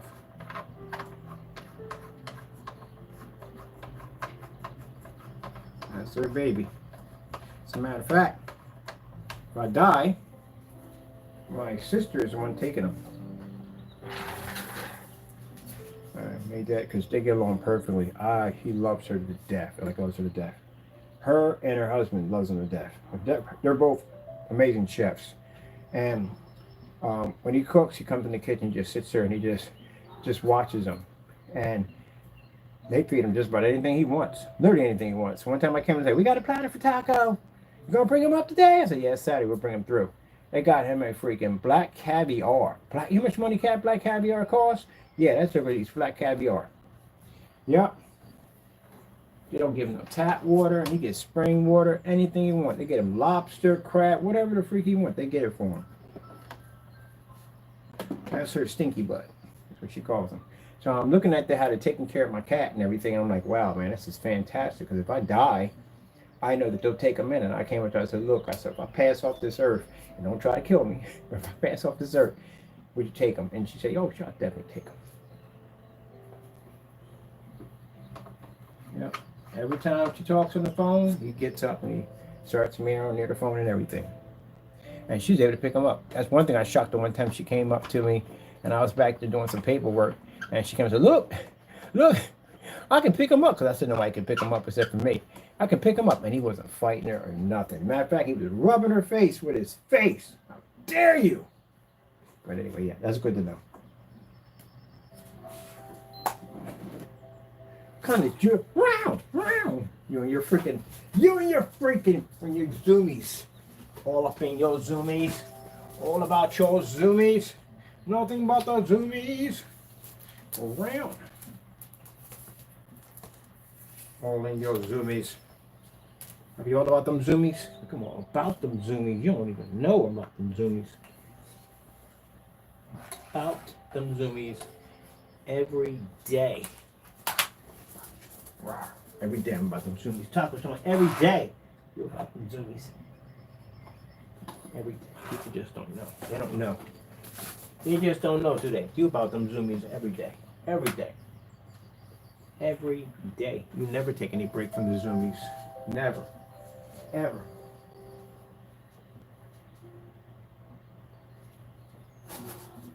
Rah, rah, rah. You're back there? You want this rah, rah, rah, rah, rah, rah. Let's get a cord for this because I'm going to have to reach over for right now, so I got to get extension cord for that.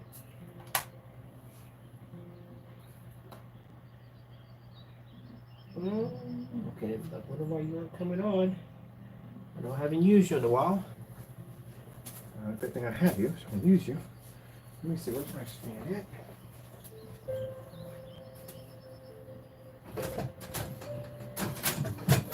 Let's put this at. That's a great idea.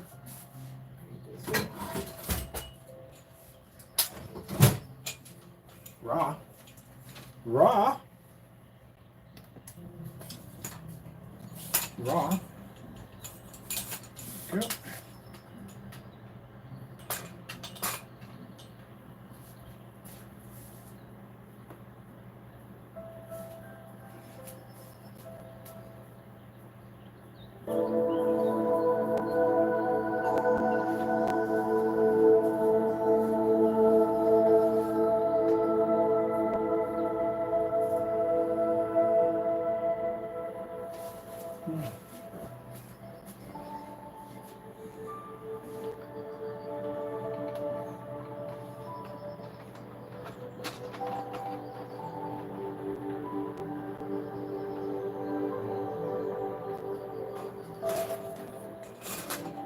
Oh, yeah, that's just peachy. Let's do that one. We don't have that still any better than that.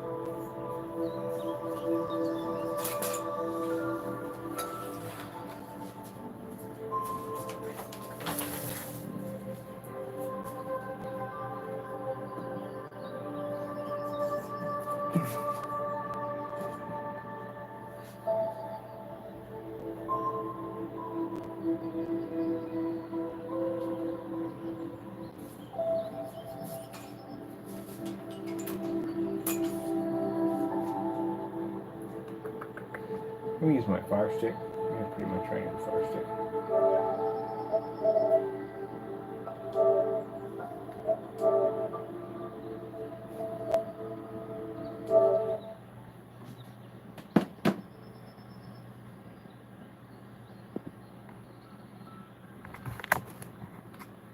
Should be charged by now.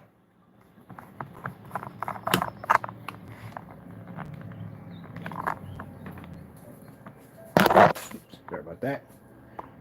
Can't do that, but there we perfect. We don't have an adjustment on this, do we? Oh, we do have an adjustment. Okay, cool. That'll work.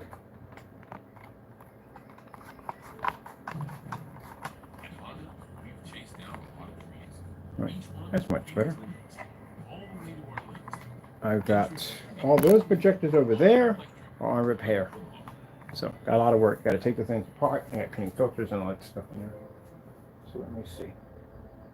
Oh, we do have a fire stick. That's one through my computer. I'm like, why in the world with that? Yeah, it is run through my computer. So, we can run our fire sticks right through here. I'm going to need that other piece.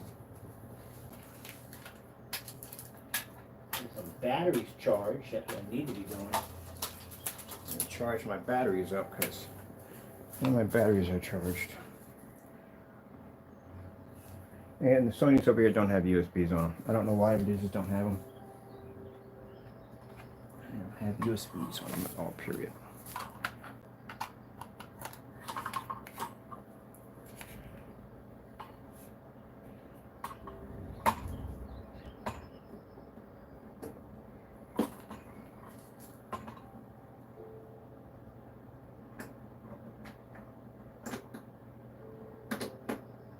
Boy, how long have we been on here? Wow. Been here quite a bit, haven't we? Yep, we have quite a bit. The zoomies? The zoomies. The zoomies. You and your zoomies. What do you do with your zoomies, Papa? What do you do with your zoomies? I do everything with my zoomies. I'm all about the zoomies. Are you? Are you all about the zoomies?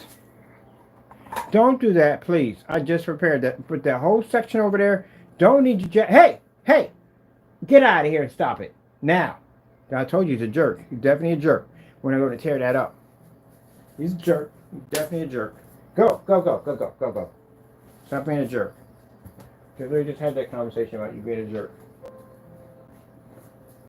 Let me see. YouTube. Sure. Just had that conversation. Here's YouTube. About you being a jerk.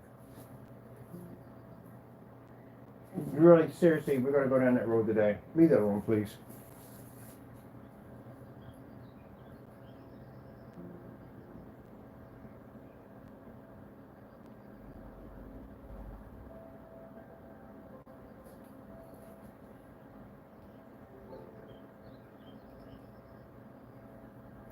Birdie did not ask for that. Birdie. Why did she ask for that?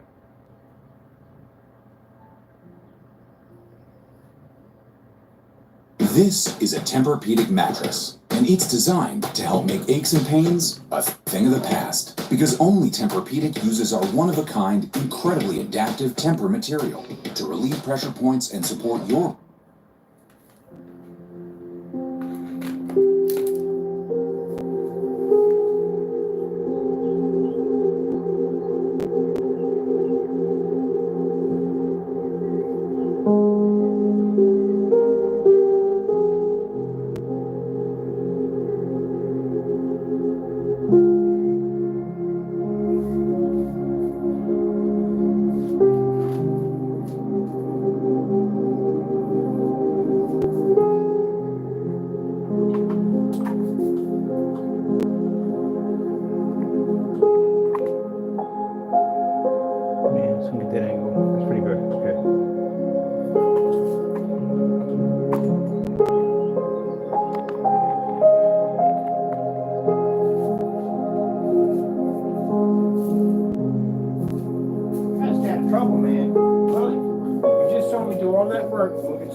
jack something up already. I got to jack things up. So jack things up.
This is the FLE Alpha Cinemax. This technology. That is a sheet of fiberglass, 4 feet by 8 feet.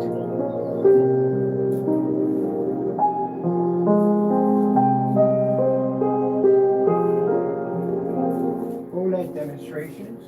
Oh, like that. Getting that from YouTube. You like that blanket, don't you? That is your blanket. That is definitely your blanket.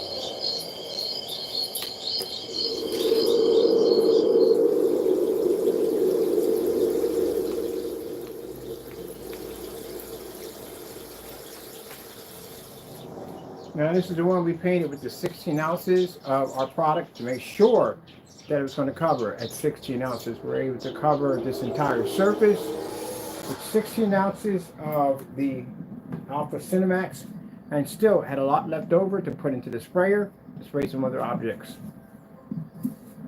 So 16 ounces will coat a surface of 106 inches, probably a lot more than that.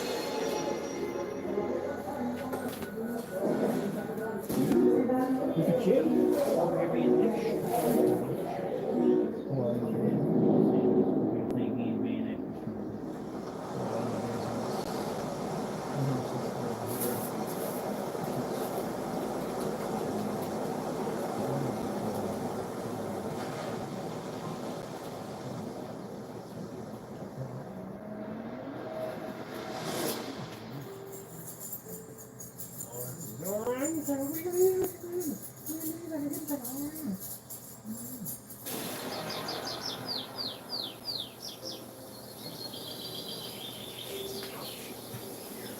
Ouch! You joker! Spit me, you monster. Okay, I let that slide because I care about you, dude.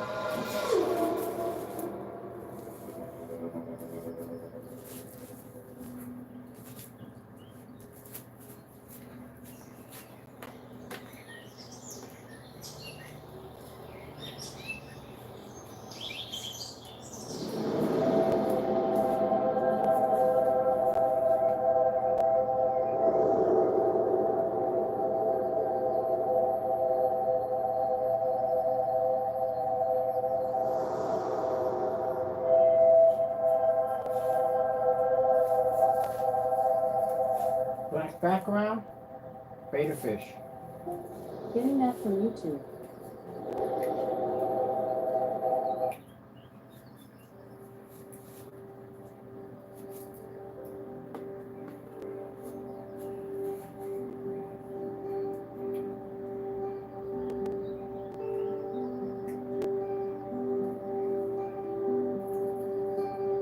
Oh, you got a little window light right there. It ain't much, but we can open the door there too. Just can't because we got Joker behind us. We got Joker in a cage. Now see why I like it over here better? A lot more light. And I got the garage lights over top me, so these things are super, super bright, as you can see. I wanted the background to collect as much light as possible, so that's why the backdrop for the background, much better than having the black. Just generates 10 times more light. That's fiberglass wallpaper surface coated with 16 ounces of our product. I already have it up there with 2 screws, that's it. Lays flat right against the surface. So we have our fiberglass, we got a window, and we got a piece of plywood coated with technology. Oh, in a box around here somewhere.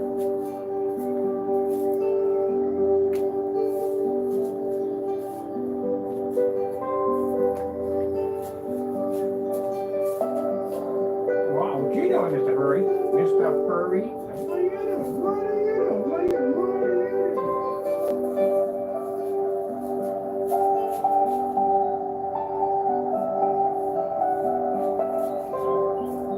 Now, I'm going to be lowering the prices just a little bit on our products because the reason why, 2 things I'm going to be known for. High quality, professional products, and I want to be known for having the best products. Now keep in mind, we can't do 50 and 60 bucks. We can't do that. That's virtually impossible. As you can see what this technology is designed to do. We got to make some money off of this. And again, I got expenses I got to pay for, but from what we can take out $5,000, $3,000 projection screens, and what you can do with this technology, it says it's an FLE technology, allows you to use your images or pictures in full lit environments without the screen washing or fading. You know, all that added into it, and consider what we do with a certified screen. You know, we got technology that can do things that, like I said, $4,000, $5,000 projection screens can't do. So, like I said, we got to be in the 300 mark in there, or 200 or whatever.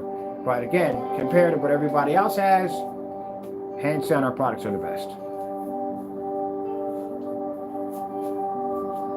That's why I'm so happy to have the screen over here with the tons of light hitting the screen. Couldn't stand doing them over there. It was just too dark over there. Just couldn't take it. Kind of disrespecting my FLE. Well, you agree with me with the rounds? With the rounds? All about the rounds? Come over here. Talking about the rounds. You know better than that. You know something about that.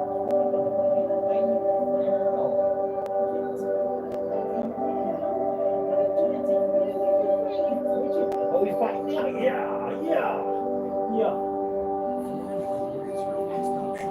9 years, man. 9 years. Right, go fight you. Huh? Fight you. We fight all the time. We fight all the time. I'll get started today. You can't buy a great conversation. Taco. Invest in them. At T. Rowe Price, our strategic investing approach can help Okay. you imagine. T. Rowe Price, invest with confidence.